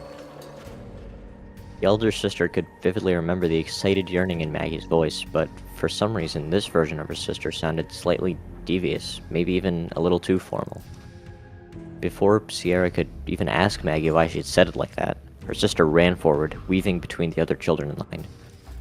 The other patrons shot her dark glares and murmured about her rudeness as she shoved past them and forced her way to the front of the queue. The uncomfortable feeling of discord of turning to stone overtook Sierra again, but she pushed her limbs forward with all her might. The sluggish sensation of wading through thick molasses hindered Sierra, holding her back. By the time she reached the front of the line, Maggie had entered memory lane right in front of her. But it didn't make sense. Back then, Maggie hadn't done that. She had waited in line. Sierra had entered as the rider after her. Determined to keep up, to try to get the memory back on track with reality, Sierra hurried inside. When Sierra crossed the attraction's threshold, she unwittingly entered the fifth and final room right as the door opened. The black room gradually began to lighten up, but stopped. The lights were still dim. The nauseatingly nostalgic scent of greasy pizza and fried food surrounded Sierra, despite the marked lack of food. She stood in an unfamiliar dark room with tall walls bearing down on her. Deep purple and golden graffiti adorned the imposing walls, creating shapes like a rabbit's head, pizza slices, fries, and a balloon. Turning her head, Sierra saw a break in the walls and realized that she was in a maze. Her chest ached. She'd never seen this maze before. Why would memory lane create it? Sierra trudged towards the gap between the walls with a meek, cautious stride. The soles of her shoes made a faint Velcro ch sound with every step on the sticky linoleum floor. With heavy trepidation in her chest, Sierra dropped her gaze to the black and white tiles, only to see the red stained hue. The sight pulled a shriek from Sierra's mouth, and she bolted forward, only to turn the corner through the gap so sharply that her arm collided painfully into the wall beside her. She glanced around as she grabbed her arm, cradling it. Purple graffiti ran of the wall in front of her, reading, "We will put you back together." The words from her first therapy session with Dr. Park echoed in her mind. Sierra had sat across from him in the small office. A closed pizza box, adorned with a rabbit mascot, had rested on a table, emitting an unmistakably cheesy aroma. Sierra's hands had clutched her knees as she'd spoken of Maggie in a soft voice. That certain stoniness had gripped her. Even with a lump in her throat, Sierra's tears had refused to fall. Sierra had tried to explain her broken state to Dr. Park, her withdrawal from friends, and the stress of broken traditions at home. Dr. Park had smiled softly at her. "It's okay, Sierra." The therapist rested a hand on her shoulder. "We will put you back together." It wasn't until the next session that Dr. Park had explained these words to Sierra. "You know the difference between a bad memory and a traumatic one." Sierra had hugged her knees tighter, unable to form a response. Dr. Park leaned forward in his chair. "Bad memory is just like any other memory. But trauma, brain can't really handle that. So it buries it deep, deep down inside." It pointed to Sierra's chest for emphasis. "And it stays there. It stays there until you're ready to face it. But if you try to face it too soon, the agony, the pain associated with it, will come back to bite you tenfold." Sierra's brain ached at the time, trying to understand her therapist's warning. How will I know when I'm ready? At that, Dr. Park smiled and even let out a little laugh. "That's what we're gonna work on, you and I. Like I said, Sierra, we're going to put you back together, so that you'll be able to handle when the time comes." Now in the present day, Sierra gulped hard and whipped away from the wall, unable to look at the words that were intended to be reassuring. Up ahead, someone dressed in a rabbit costume leaned forward through another gap in the wall, and waved to Sierra. "What?" Sierra's heart thumped in her chest with such fervor that she felt it might try to break free of her ribs. The rabbit held a finger to its lips, and receded into the darkness with ghostly silence. "Wait!" Sierra clenched her fists and charged forward, pumping her arms in determination. The next juncture led to a room of screens showing grainy black and white images all over the walls. Every single one of them showed Maggie. Sierra's memories of Maggie. Sierra watched Maggie playing in the park, Maggie dancing with her in the queue for an amusement park ride, Maggie playing dress-up with her older sister's clothes, despite them being far too big for her, and so on. Each screen would flicker to life, starting to reveal its story, only to turn off, for another screen to pick up where the memory left off. Familiar pain radiated through Sierra's chest as her eyes tracked the stories with rapt focus. Just as her distress threatened to take over, all the screens flickered at once, and the rabbit's face appeared on every one of them. Sierra recoiled, stumbling back. As she started falling, a gloved hand caught her arm. She jerked away, turning to see the rabbit, standing right behind her. Then, in a moment, it vanished, revealing a gap in the wall where it had been standing. Sierra dragged herself forward with a paralyzing wave of unease roiling inside of her. Claustrophobic walls widened into a plain, dark room in which a single flickering light bulb hung from a grated industrial fixture in the middle of the ceiling. Maggie sat hunched over in the corner of the room, hugging her knees to her chest. Despite the position of the light, her shadow stretched the length of the dim room, stopping just an inch in front of her sister's feet. Sierra's heart sank as she approached Maggie. One question hung on her lips. "Where are we?" Maggie, still 6 years old and wearing her birthday crown, turned around and faced her sister. "Sierra, is it really you?" Sierra's grief-stricken heart stopped in her chest, torn between the alleviating bliss of seeing Maggie again and the harsh reality that Maggie had been gone for years. Her skin itched with unshed sweat. Sierra forced herself to nod. Maggie jumped up and ran to her sister, throwing her arms around her. "I knew you'd come for me. Sierra had nearly forgotten her sister's wonderful, warm bear hugs. Her small, thin arms could practically squeeze the life out of anyone she loved. A tear ran down Sierra's cheek, then another. And then she threw her arms around Maggie, pulling her close, making up for all the hugs she'd missed in the last 7 years. 7 horrible, lonely years of emotional distance from her parents, forgotten birthdays, and frequent tearful remembrances. Suddenly, her heart began beating again, recovering from its somber stillness so quickly that Sierra felt as though it might just shatter if she let go of her sister for even a moment. "Mags, I don't know what happened," Sierra whispered. "We were in the food court. I told you to get the stupid balloon from the dancing rabbit. I turned my back for 1 second to pay for our fries, but when I looked up, you were gone." Her hands balled into fists, clenching the back of her sister's pink t-shirt. "I went to the security office, and the guard told me again and again that Bonnie was the only rabbit in the Pizzaplex, and being an animatronic, he was programmed to make sure kids always stay with their family. The security officer wouldn't even check the monitors because she thought I was making it up." A loud sob resounded in Sierra's throat, and her grasp on Maggie's shirt tightened. She closed her eyes. Tears trailed from her cheeks and gathered on her chin, raining down on Maggie's hair. "I'm so sorry I couldn't find you." Apart from Sierra's quiet sobs, a sad silence sang a song of wistful joy for the two sisters' bittersweet reunion. Then Maggie spoke. "I was waiting for you."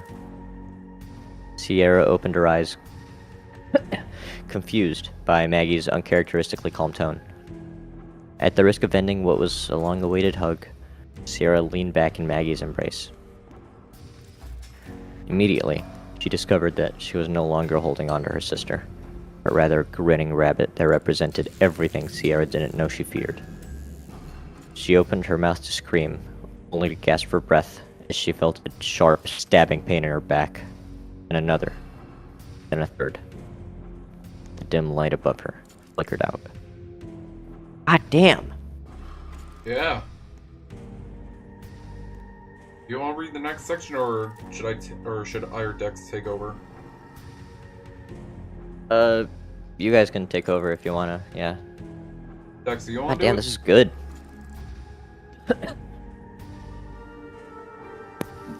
Yeah, I can't read probably, so yeah, you should continue. Alright. We'll pretend you're reading.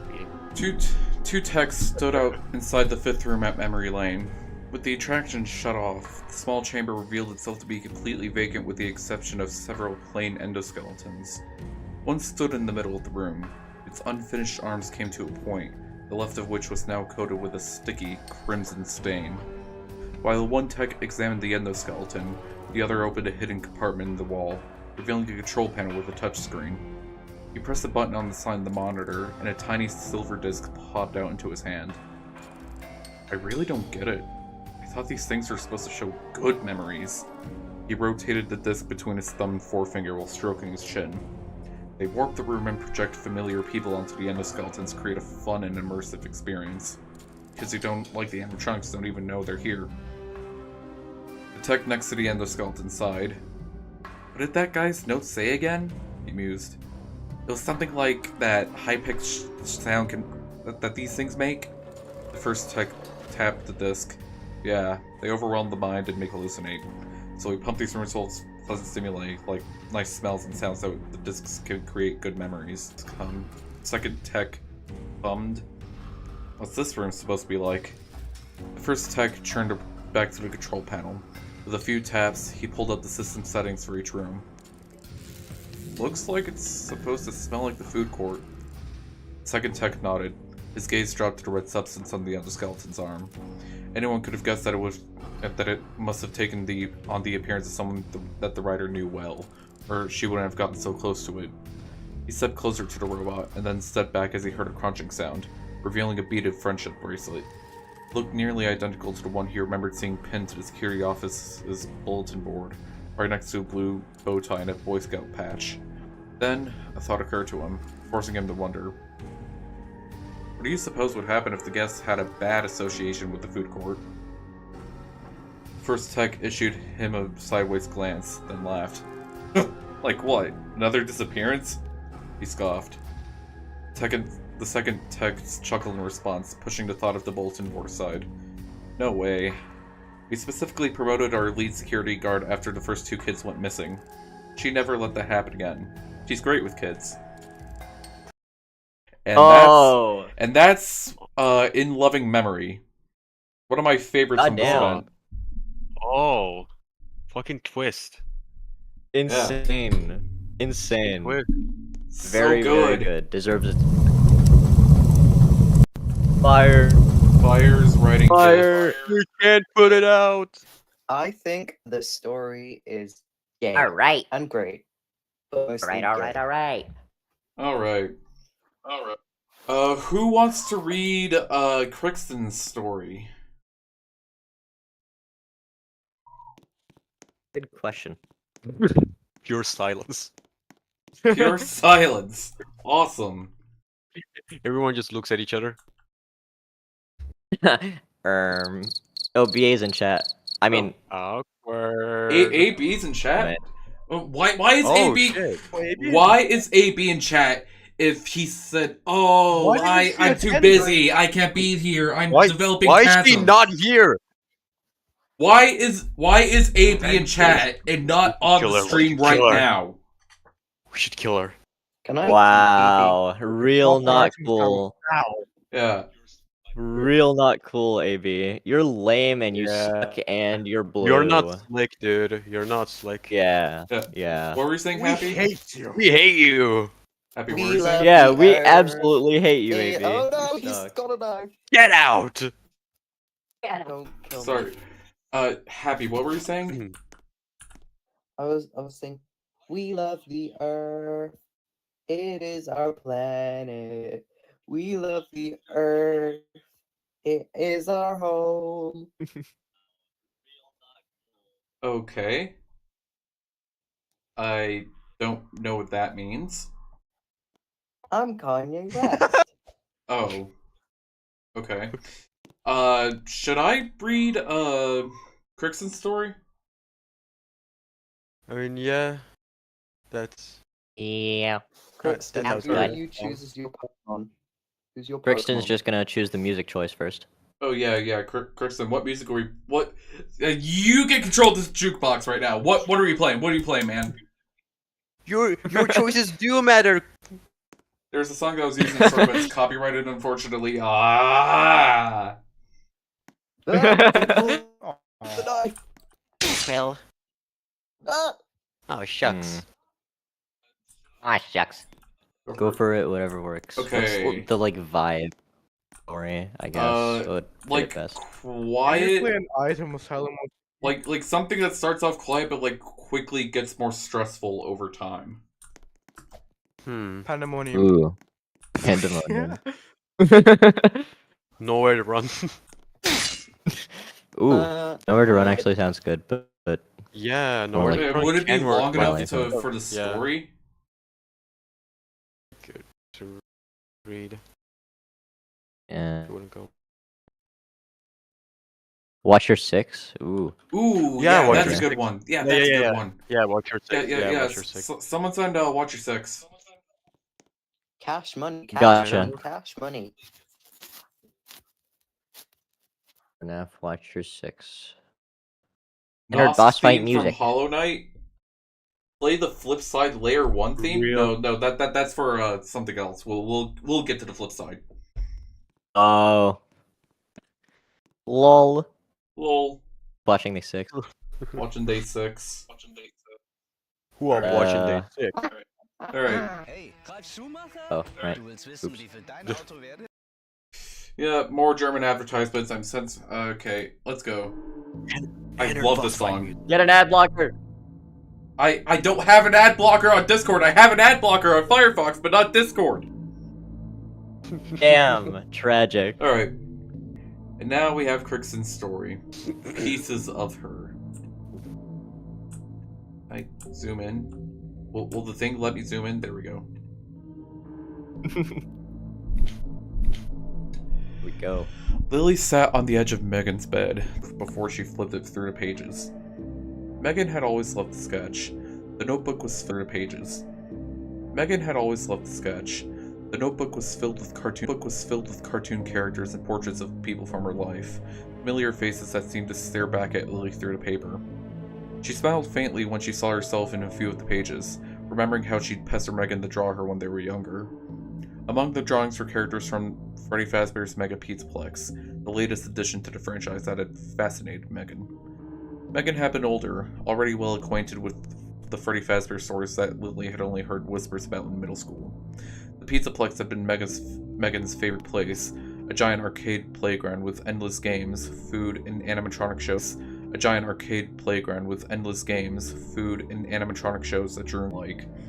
Megan had practically lived there, surrounded by friends, in what seemed like an endless loop of fun. "Are you doing okay?" A soft voice asked from the doorway. Lily turned to see her mom leaning against the frame, her expression gentle but wary. She let out a sigh, lowering the notebook. "No," she admitted, her voice barely above a whisper. Her mom walked over, sitting beside her on the bed. "I miss her too," she said quietly, giving Lily a sad smile that didn't quite reach her eyes. Lily didn't respond right away. She stared down at the notebook in her lap, the pages still open to one of Megan's last sketches, a playful caricature of the animatronics from the Pizzaplex, their grinning faces staring back at her. But beneath the vibrant colors and sharp lines, there was something unsettling about them now. The characters, once so full of life, felt hollow, lifeless. Her mother placed a gentle hand on her shoulder. "We'll find out what happened," she said softly, though the uncertainty in her voice betrayed her. Lily just nodded, not trusting herself to speak. It was the same thing they always said, as if repeating it would somehow make it true. The police had stopped looking weeks ago, filing Megan under runaway like she just up and left one day. But Lily knew better. Megan would never leave her behind, not without word, not without taking her with her. "I should have gone with her that day," Lily said, her voice barely audible. Her mom's face tightened, but she stayed quiet for a moment. "There's nothing you can," said, her tone soft but firm. "You can't blame yourself for this." But Lily did. She blamed herself every day. Her mom gave her shoulder one last squeeze before standing up, the familiar weight of unspoken grief hanging in between them. "And sleepover is in an hour," she said quietly. "Take your time." Lily waited until she heard her mother's footsteps fade down the hall before looking back at the notebook. Her fingers traced one of the sketches, a crude, smiling version of Freddy Fazbear. Megan had loved the Pizzaplex. She practically lived there those last few months before she disappeared. Every weekend, every free afternoon, she'd been there. Lily closed the notebook and set it aside, staring blankly at the wall for a moment. Then, as if on autopilot, she stood and crossed the room to Megan's dresser, pulling open the top drawer. Tucked beneath a pile of old t-shirts was Megan's Pizzaplex wristband, faded from wear. Lily held it up, running her finger over the worn plastic. It was the last thing Megan had been wearing before she vanished. The last clue they had. And maybe, just maybe, the place where she could find the answers. Lily's heart began to race. She knew what she had to do. She had to go back to the Pizzaplex, but she knew her mom would let her. It'd be a huge problem between them. Anne crossed her arms, wagging a finger. Her dramatic gestures always amused Lily, who couldn't help but smirk.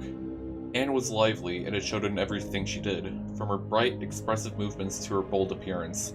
Her long, black hair gleamed. She always wore something striking. Today, it was a deep red-purple outfit that made her impossible to ignore. To Lily, she was effortlessly gorgeous. Lily, on the other hand, barely gave a thought to her own looks. Her messy blonde hair was perpetually hidden beneath the gray beading she had worn since she was 13. Everything she wore leaned towards dark tones. Her well-worn green hoodie over a crimson t-shirt, paired with dark blue jeans. While Anne embraced the spotlight, Lily preferred to stay on the sidelines. She was the type who would rather go home than humor any wild ideas. "That place is a death trap," Anne continued, her voice rising in pitch. "You've heard about those missing kids, right?" Lily shook her head, unfazed. "The place is huge. I doubt there's anything shady going on. Probably just kids wandering off, or parents leaving without checking. They don't call it the safest place on Earth for nothing." Anne sighed, her head drooping with exasperation. You're impossible. I don't even know how you're still alive. I'm just that cool, Lily replied with a smirk, sinking back into her chair, hands disappearing into her hoodie pockets. That cool? Lily, you're just stupidly lucky. Lucky's still cool. God, I can't with you sometimes, Anne groaned, but there was a smile tugging at the corner of her mouth. Silence settled between them, comfortable and familiar, before Lily broke it. Want to play some PlayStation? Anne perked up, already moving from her bed. Yeah, why not? As they settled into their game, the hum of the TV filled the room, but Lily's mind wandered. It always did when she wasn't actively trying to distract herself. The weight of Megan's disappearance hung over her, a constant, gnawing presence she couldn't shake. Anne noticed a change in her friend's mood and glanced over. You're thinking about her again, aren't you? She asked softly, not needing to say Megan's name. Lily didn't answer right away, her eyes fixed on the screen but not really seeing it. Finally, she sighed, pausing the game. Yeah, I can't help it. Anne leaned back, her lively demeanor fading as the seriousness of the situation settled over them. I know, she said quietly. It's awful. Lily trailed off, biting her lip. She didn't like talking about it, didn't like admitting how much it was eating her up inside, but Anne was her best friend, the only one who really knew how bad it was. I have to go there. Tonight, Lily said suddenly, her voice steady but filled with determination. Anne's eyes widened. What? You're kidding, right? I'm not. I've been thinking about it for weeks. The police aren't doing anything. They think Megan just ran off. But she didn't. I know she didn't. Lily's voice cracked, and she quickly cleared her throat. I have to see for myself. She's still there. I can feel it. Anne was silent for a moment, staring at her friend like she had grown a second head. Lily, you can't be serious. You can't just... What are you gonna do? Walk in there and expect to find something the cops couldn't? I don't know what I'll find, Lily admitted, but I have to try. I can't just sit around waiting for answers that might never come. Anne shook her head, her brows furrowing. That place... It's dangerous, Lily. You know it is. If those kids really are missing because of something in there, then I need to go. Lily interrupted, her eyes hardening. Because Megan was last seen there, and if something's going on, if something happened to her, I need to know. Anne let out a frustrated breath, running a hand through her hair.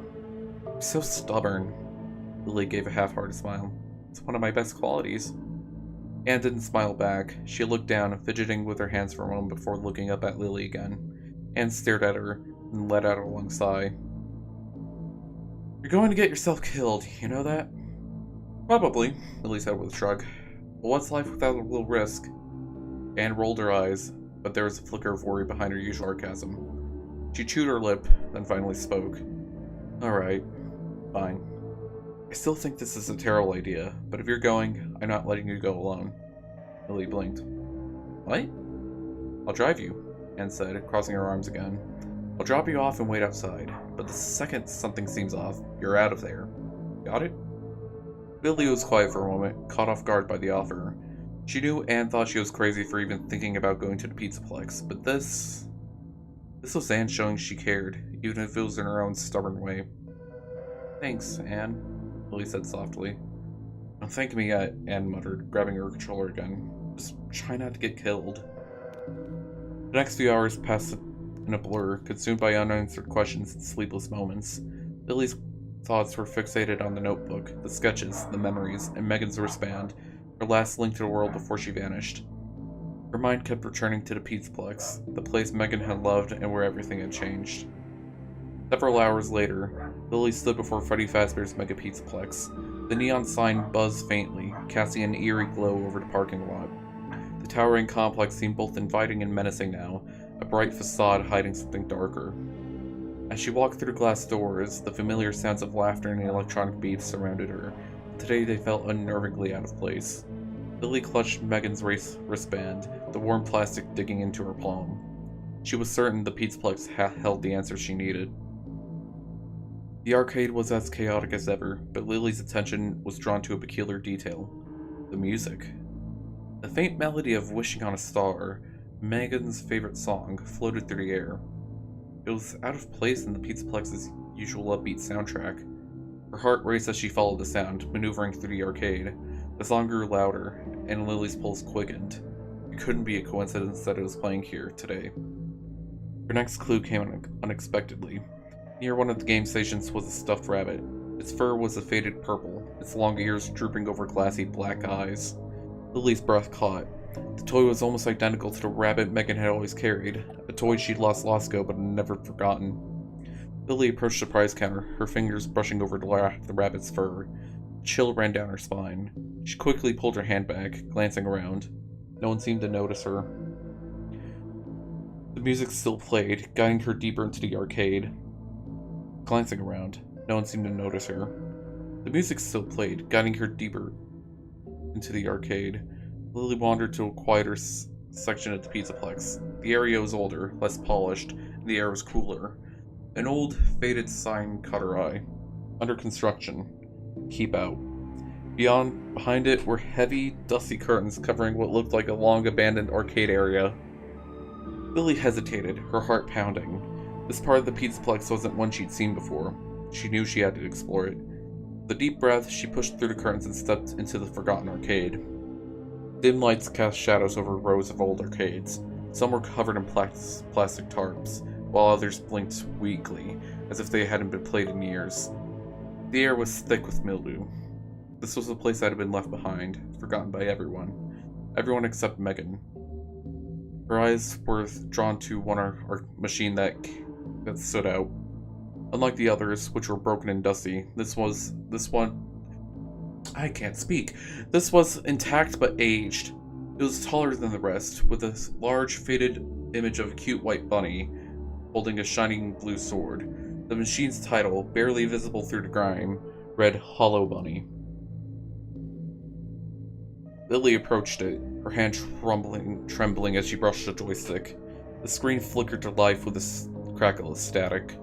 Slowly, an image formed, the rabbit character. "What is your name?" the game's voice demanded, distorted and garbled. Lily typed out her name, LLY. The screen transitioned to a retro-style platformer game. The graphics were reminiscent of old NES games, similar to those Megan used to play. The game's backdrop was a vibrant yet eerie world, featuring a white bunny character. "Welcome! I'm Bunny!" the machine announced, its voice cracked. "The rules are simple. Collect the carrots and avoid the enemies. Reach 1,000 points and I'll answer one question. Do you understand?" Lily nodded into the microphone. "I do." The game started. In the first level, Lily navigated Bunny through a field, collecting carrots and avoiding enemies. It was easy, and she quickly accumulated 200 points. "You're good!" Bunny cheered as the screen transitioned to level 2. In level 2, Lily found Bunny underground. She had to dig through patches of dirt to uncover items. Digging up the wrong items caused Bunny to take damage and lose points. A counter appeared on the screen, ticking down. "Good luck, buddy!" Bunny encouraged. Lily dug through dirt, finding CDs, toys, and tickets. Finally, she uncovered a small bag containing a golden necklace with an apple pendant, just like Megan's. 700 points! Bunny exclaimed. Lily's heart raced. She was on edge, this game feeling increasingly surreal. The musty smell of the arcade machine grew stronger, mingling with tension. "What is this?" Lily screamed, shaking the arcade cabinet. "What's happening?" Bunny's voice grew urgent. "Clues, Lily! You've got one more round!" Bunny continued. "Get to 1,000 points and I'll answer one question!" Lily's hands shook as she gripped the controller, her mind racing. The game blurred her thoughts, but her heart pounded with the weight of confusion. "How do you know my name? How can I trust you?" she demanded, her voice wavering between anger and fear. Bunny's response was cold and immediate. "Haven't reached 1,000 points." Lily paused, her jaw tightening. She could feel the frustration bubbling inside her. This bunny, whatever it was getting under her skin, playing with her like it was all a twisted joke. She almost slammed the pause button, ready to quit the whole thing. But then, something caught her eye, in the reflection of the screen. Her breath hitched, her focus shifting. I stared over Lily's shoulder as she stared right at me. Her wide eyes locked with mine on the glassy surface. She could see me. I knew she could. She wished she hadn't. A shiver ran down her spine, but she forced herself to look away, her heart thudding painfully in her chest. She turned her attention back to the game, shaking off the dread creeping into her thoughts. Fine! Lily yelled, throwing herself back into the game, her voice trembling in frustration. I'll play your stupid game! Bunny hopped in excitement. Yippee! The last level is a challenge! Good luck! Level 3 was set in a castle. Lily had to navigate through it, pressing buttons to prevent Bunny from falling into lava. The layout was complex, with a tight timer ticking down. Lily maneuvered Bunny through the castle, pressing buttons and avoiding obstacles. She had successfully completed the level, and as Bunny reached safety, the floor beneath them began to collapse, almost dropping them into lava. Iron gates opened to catch Bunny's fall, and a slow, mournful melody played. Congrats, Lily! You won the game! Bunny cheered. Lily sighed in relief. You can finally ask your question, Bunny said. I'll give you the truth. Lily hesitated, overwhelmed. Finally, she asked, Where's my sister, Megan? Bunny leaned closer to the screen. The game's response was delayed, and Lily's anxiety grew. After what felt like an eternity, Bunny's voice crackled through the speakers. She's been with you the entire time, Lily. The game abruptly shut off. Lily stood stunned, trying to process the words. What? She screamed, shaking the arcade cabinet in frustration. As she did, something rattled inside. Reaching into the change return slot, Lily pulled out a small key with a tag that said Arcade Machines. Determined to uncover the truth, Lily inserted the key into the lock on the arcade machine. With a click, she opened it and was met with a horrific sight. Inside was a decaying face, the jaw torn open as if the person had been screaming in agony. Tendrils of flesh, blood, and cables were tangled together.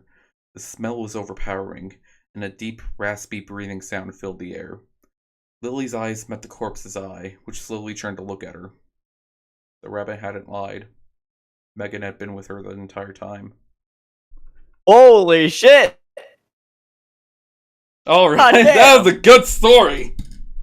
Oh my god, yeah, that was fucking good. Holy goated! What the fuck? Really good story. God Really nice. damn! Really nice. That's so cool. Alright, now, Awesome. who wants to read the epilogue, my baby, the thing I wrote over, like, Oh, 2 weeks? epilogue was gonna be read by Happy, right? Happy. Alright. Wait, but heads up, I'm not sure if you know, but we can't hear I'm Happy. back. Yeah, Hello. I know the Hello. rest of you can't hear Happy. I'm just... Can the stream hear Happy? Happy, can you speak for us? Oh yeah, I heard him on the stream. Happy? He's dead. Oh no. He was gone. I don't think he came back. Oh, Oh, his ass is not William Afton. Sigh. Piles of Happy's body. okay, so, Happy is not... Hello, Do we Happy. wait? Oh, Can you not speak over voice chat?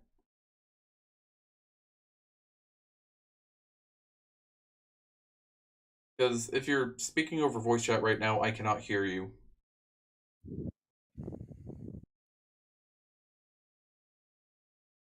Anyone watched UFCT here? What does UFCT That's mean undeniably again? canon. F9 Oh yeah, I've seen part 3. Yeah. I've not yet actually. Oops. All right, Happy. Epilogue? Happy, speak. No, BA, your story's not next. I mean, I'm BA. AB, you mean AB? Right, the person in chat. Yeah. Okay, Happy, I still cannot hear you. Rip. Tragedy. Okay, yeah. I'll rejoin. Technical difficulties, everyone. Please stand by. I'm getting a phone call. By the way, I'll be right back. Yay, phone calls, phone calls! Everybody, join in BA's phone call. phone call. Phone call. Ask.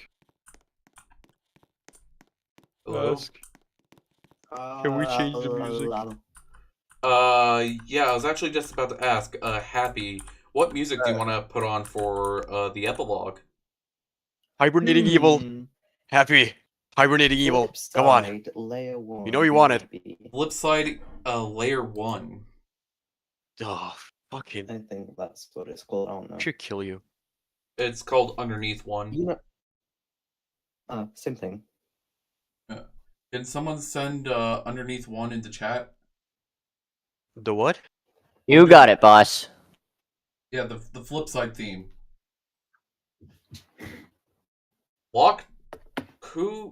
Lockjaw story? What are you talking about? This is not Lockjaw. Lockjaw story. This is the Lockjaw story, remember? I'm gonna hang myself. Do it. I'm gonna hang myself. Alright, I mean, After this Happy, story, I have a just- surprise to show you guys. Just tell me. What? When you're ready to read, just tell me. Okay. How about you just tell me? I don't know where to start. Alright. This do I start? is the epilogue to the Storytellers 1. Falling Stars. Whoa. Alright, do I start now? Yes, start. Alright. Where am I? Hold on.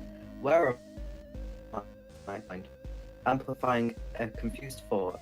A few blinks clear the haze from my vision, revealing nothing. Where did the sky go? I had meant for it to come out as some kind of accusation, but I heard a weak, pathetic mumble instead. Propping myself upright with my palms, a searing pain ripped a path through my head. I fell backwards towards the ashy earth and precariously balanced myself on my side. My elbow acted as support as I steadied myself once more. After an attempt to get up again, I succeeded. I held onto my knees to stop myself from falling to the ground. My knees looked as if they were thrown through some sort of rosebush, cuts and scrapes all over them. Who or what did this to me? I propped myself up, nearly falling back down after doing so, looking at my hands, but nothing as bad as my knees. Some sort of weird forest. An unnatural dark blue grass scattered around me. Touching it felt like static, as if my hands had fallen asleep while touching it. I scanned the ground, my mind how I had ended up here. The last thing I remember was running, or was I being chased? Everything before now was a blur. My legs ached, but that didn't explain the cuts, as if I had been dragged or fallen through something sharp. Panic started to creep in, tightening my chest. I took a deep breath, trying to calm down the storm inside of me, but it was hard to focus. The air around me felt changed, buzzing like a low hum that I couldn't quite place. It wasn't just the grass that seemed unnatural. The entire atmosphere felt foreign, electric.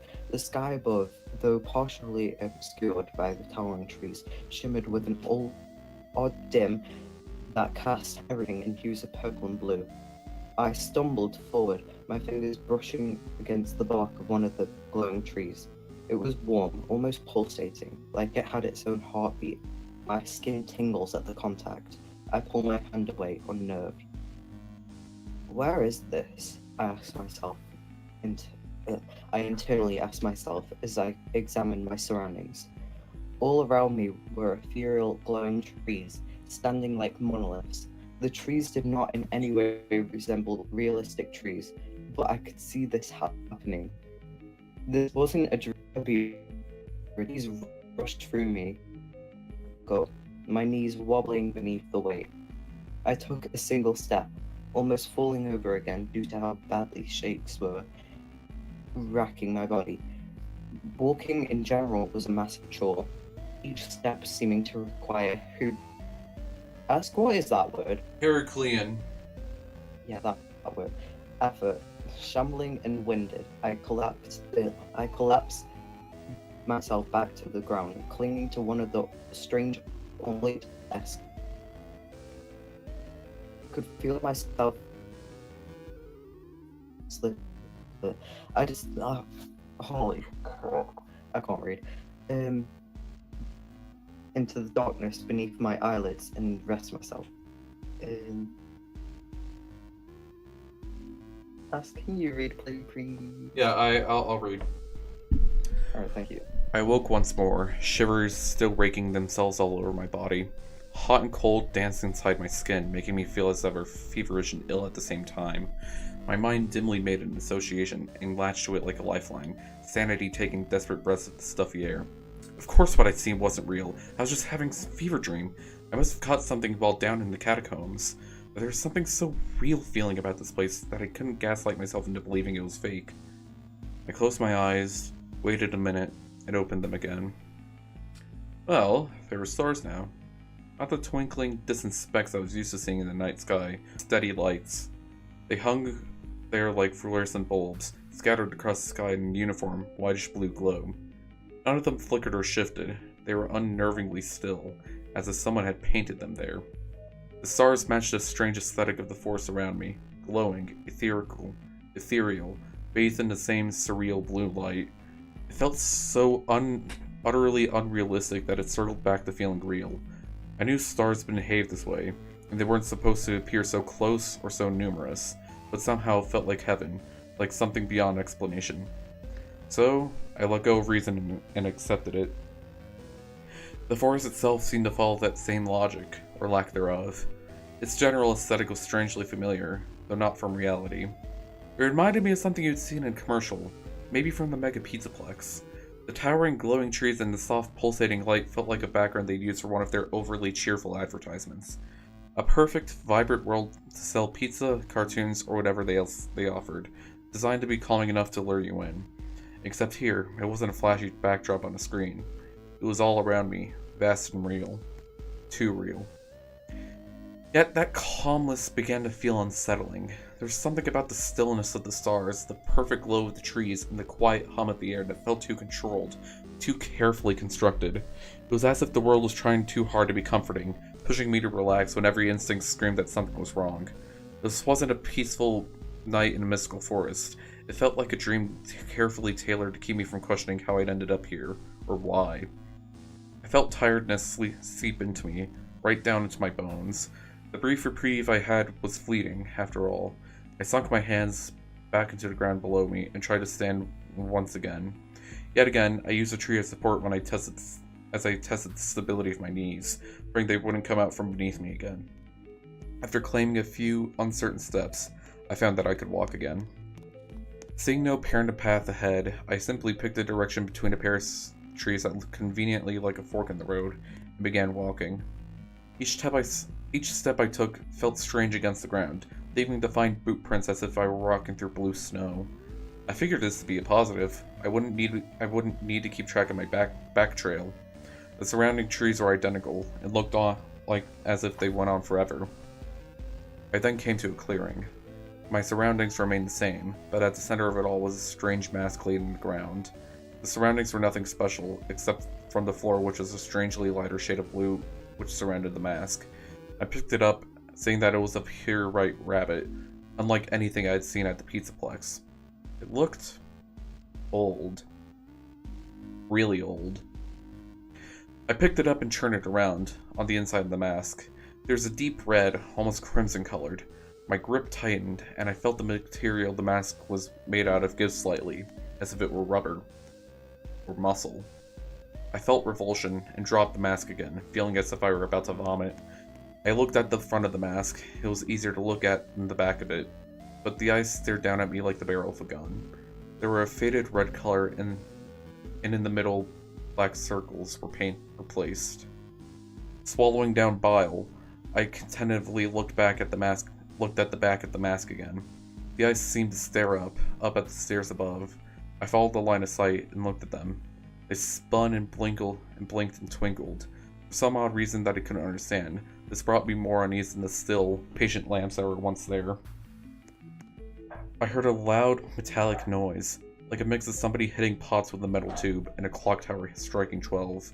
I heard the noise again, louder this time, like it was coming closer. My heart raced. The sound reverberated through the trees, making the trees shake and shiver as they, too, were afraid just like me. It wasn't just a metallic clang anymore, there was a rhythm to it, like footsteps, each one echoing that strange, chattering mix. I glanced over my shoulder, but no one was there. The forest felt eerie still. Too still. For a moment, I thought it might have been in my imagination, but that thought quickly vanished when I saw movement. Something shifted in the shadows, just beyond the trees. I took a step back, squinting into the darkness, and then I saw something on the edge of the tree line. I whirled around and tried to find the source of the noise. On the edge of the tree line, I saw a strange, tall figure.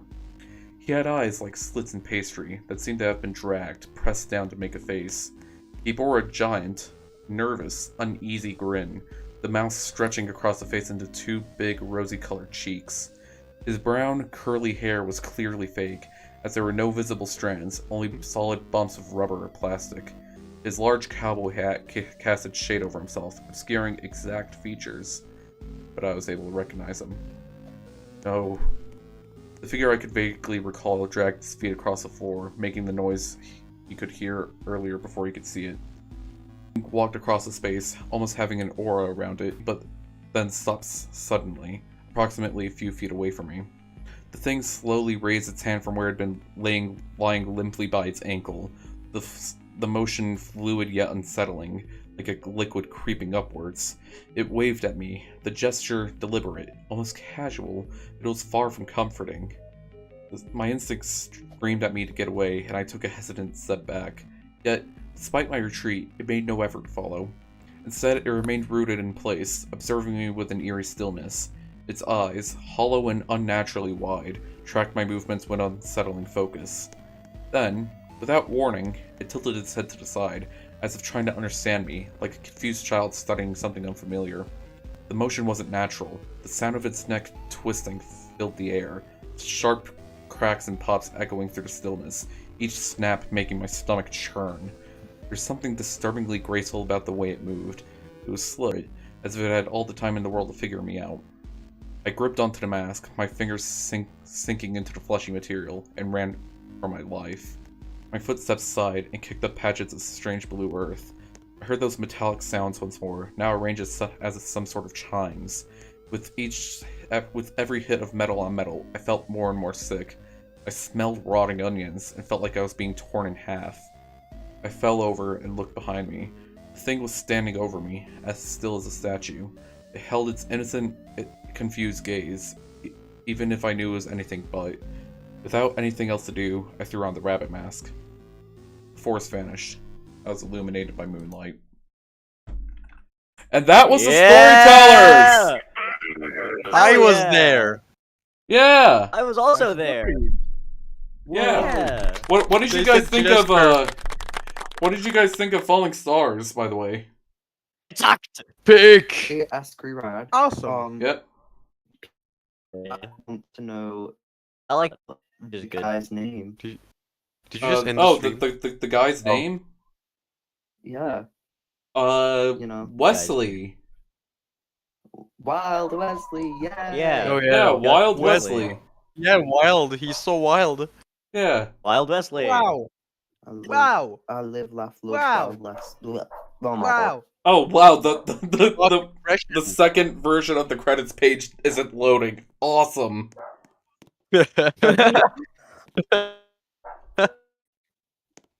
Funny. Funny moments. Funny moments. Funny moments. Storytellers, funny moments. Hey, ask Number Rerad, one. you play Aoni. Not particularly, no, sorry. Oh. I'll get AB to drive you to the nether world. Oh. You know, started the stream with "Hola, bitches," but I guess- Alright, so yeah, storytellers, woo. Thoughts, everyone? It Um, sucked. Could have had we more. sure It did sucked. read some Not stories, gonna huh? lie. Y'all I are guess I am talking some over happy. Oh. Stop Oh. talking. Sorry. Shut up. Right. It could have had more gay. I mean, yeah? Happy sounded very Hey, British. That's all I hey, can you know think what? For when we decide to continue, like, Wesley's story, we'll give him a little gay. Yes! Oh my voice, that hurt.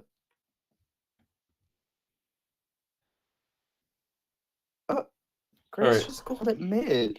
Grace, you're mid. The stories were told by the tellers. Yes, Pink Slip. Real. Indeed. Real shit. We are the storytellers. Storyteller.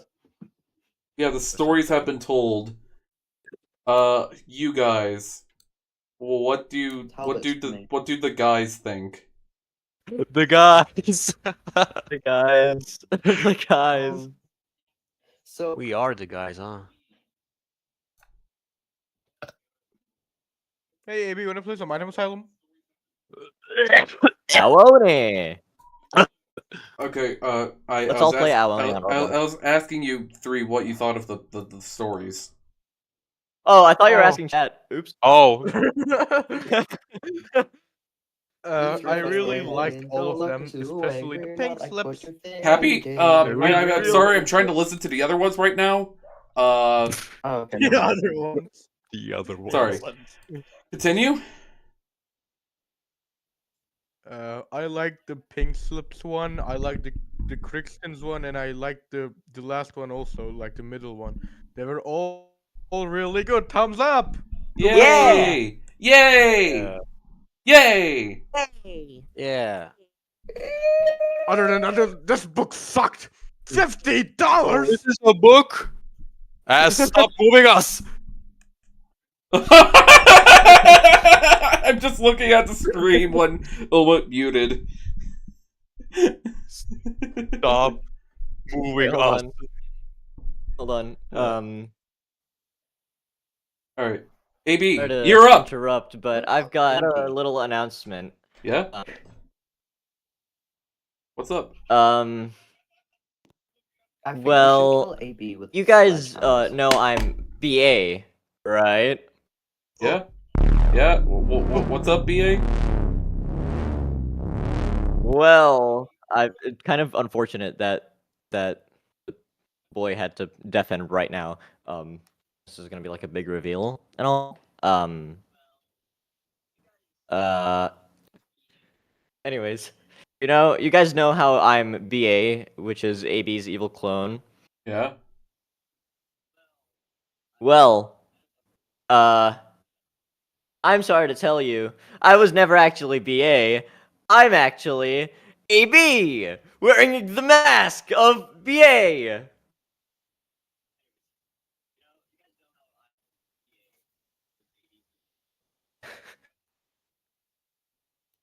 I'm AB, wearing BA's mask.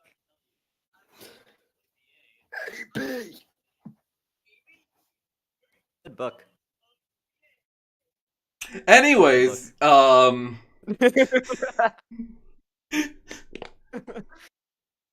just gonna yeah. put this back on. Yeah. Oh, hey, BA, glad to see you're back. Anyways, what'd you think of this?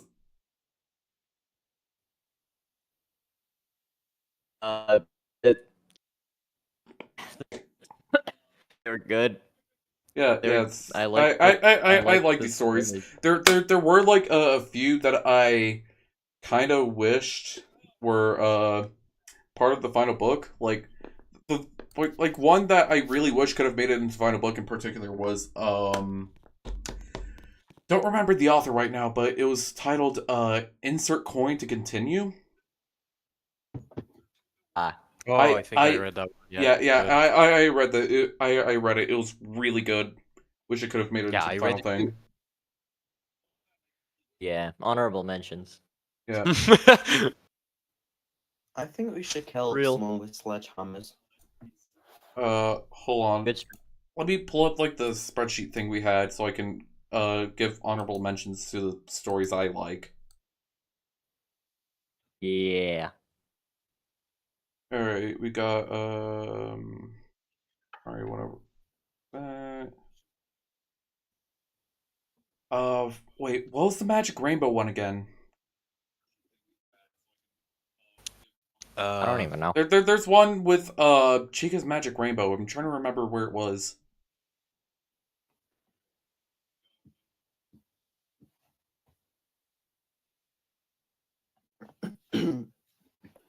There's justification. There's justification is killing me, which is a story based off of the FNaFTWT Living Tombstone song. Really good. I like It's it. called It's Been So Long! Proved. You numpty! Where the hell is the Magic Rainbow one? I Do you don't know I'm what- really know. delusional right now. I'm gonna be serious. you know how I you- remember reading one about Chica's Magic Rainbow. I liked it a lot. You're hallucinating. Where is it? Yeah, I remember you Hallucinating. talking about that, but do you remember like what number did you give it? I'm just going through like all the ones right now. I gave it like a 10 or like 11, I think. Or oh no, okay, I found it. Yeah, the Magic Rainbow. By Magic Rainbow. at Okay. Wii U official on Twitter. I really like that one. It was a really fun story. And then there's Mecha Mayhem was a really good one. I liked going down into a bunker to see Funtime Chica. Yeah. True. Where is the Fear of Wild Animals one? Fear of Wild Animals. Yeah. Where's the BA one? That one was really, really good. Oh The yeah. best story, I Do you think. guys want to read Real. the BA one live on stream? Yeah. Show that. Oh dear Yeah. lord. Yeah. The one by at Joshua E 434140003 Agrisophobia. Really like that one. Very interesting. And I think that's all the ones I wanted to honorably mention. And now we can finally read the main event, the final story to tell in this event. You know, the thing we were all Wait, here for, really. God save me. Yeah. We are going to read Super Spooky FNAF Story, So Scary You Don't Want to Read, by My Name is BA Team on Twitter.com. Can I read it? Yes.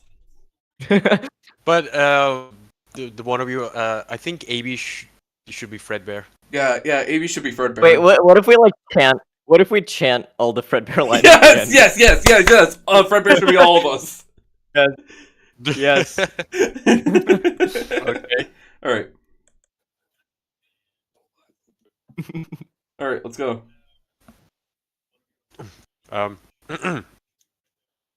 We're reading, right? Yeah, we're reading. I'm scared. Freddy Fazbear is after me. Oh, ho, ho, ho. John, I remember your genocides. Please, Freddy Fazbear, I am guilt. Stop this. FNAF into madness. Stop this madness. Hawk to it. 83 Yeah, on that What? thing. 83 on that thing. But why, Andrew? He did it. For his family. That's all you had to say. Thank you, Andrew, the unthankful spirit. It's no big deal, John. Because together, everyone all at once. We are We FNAF! Now,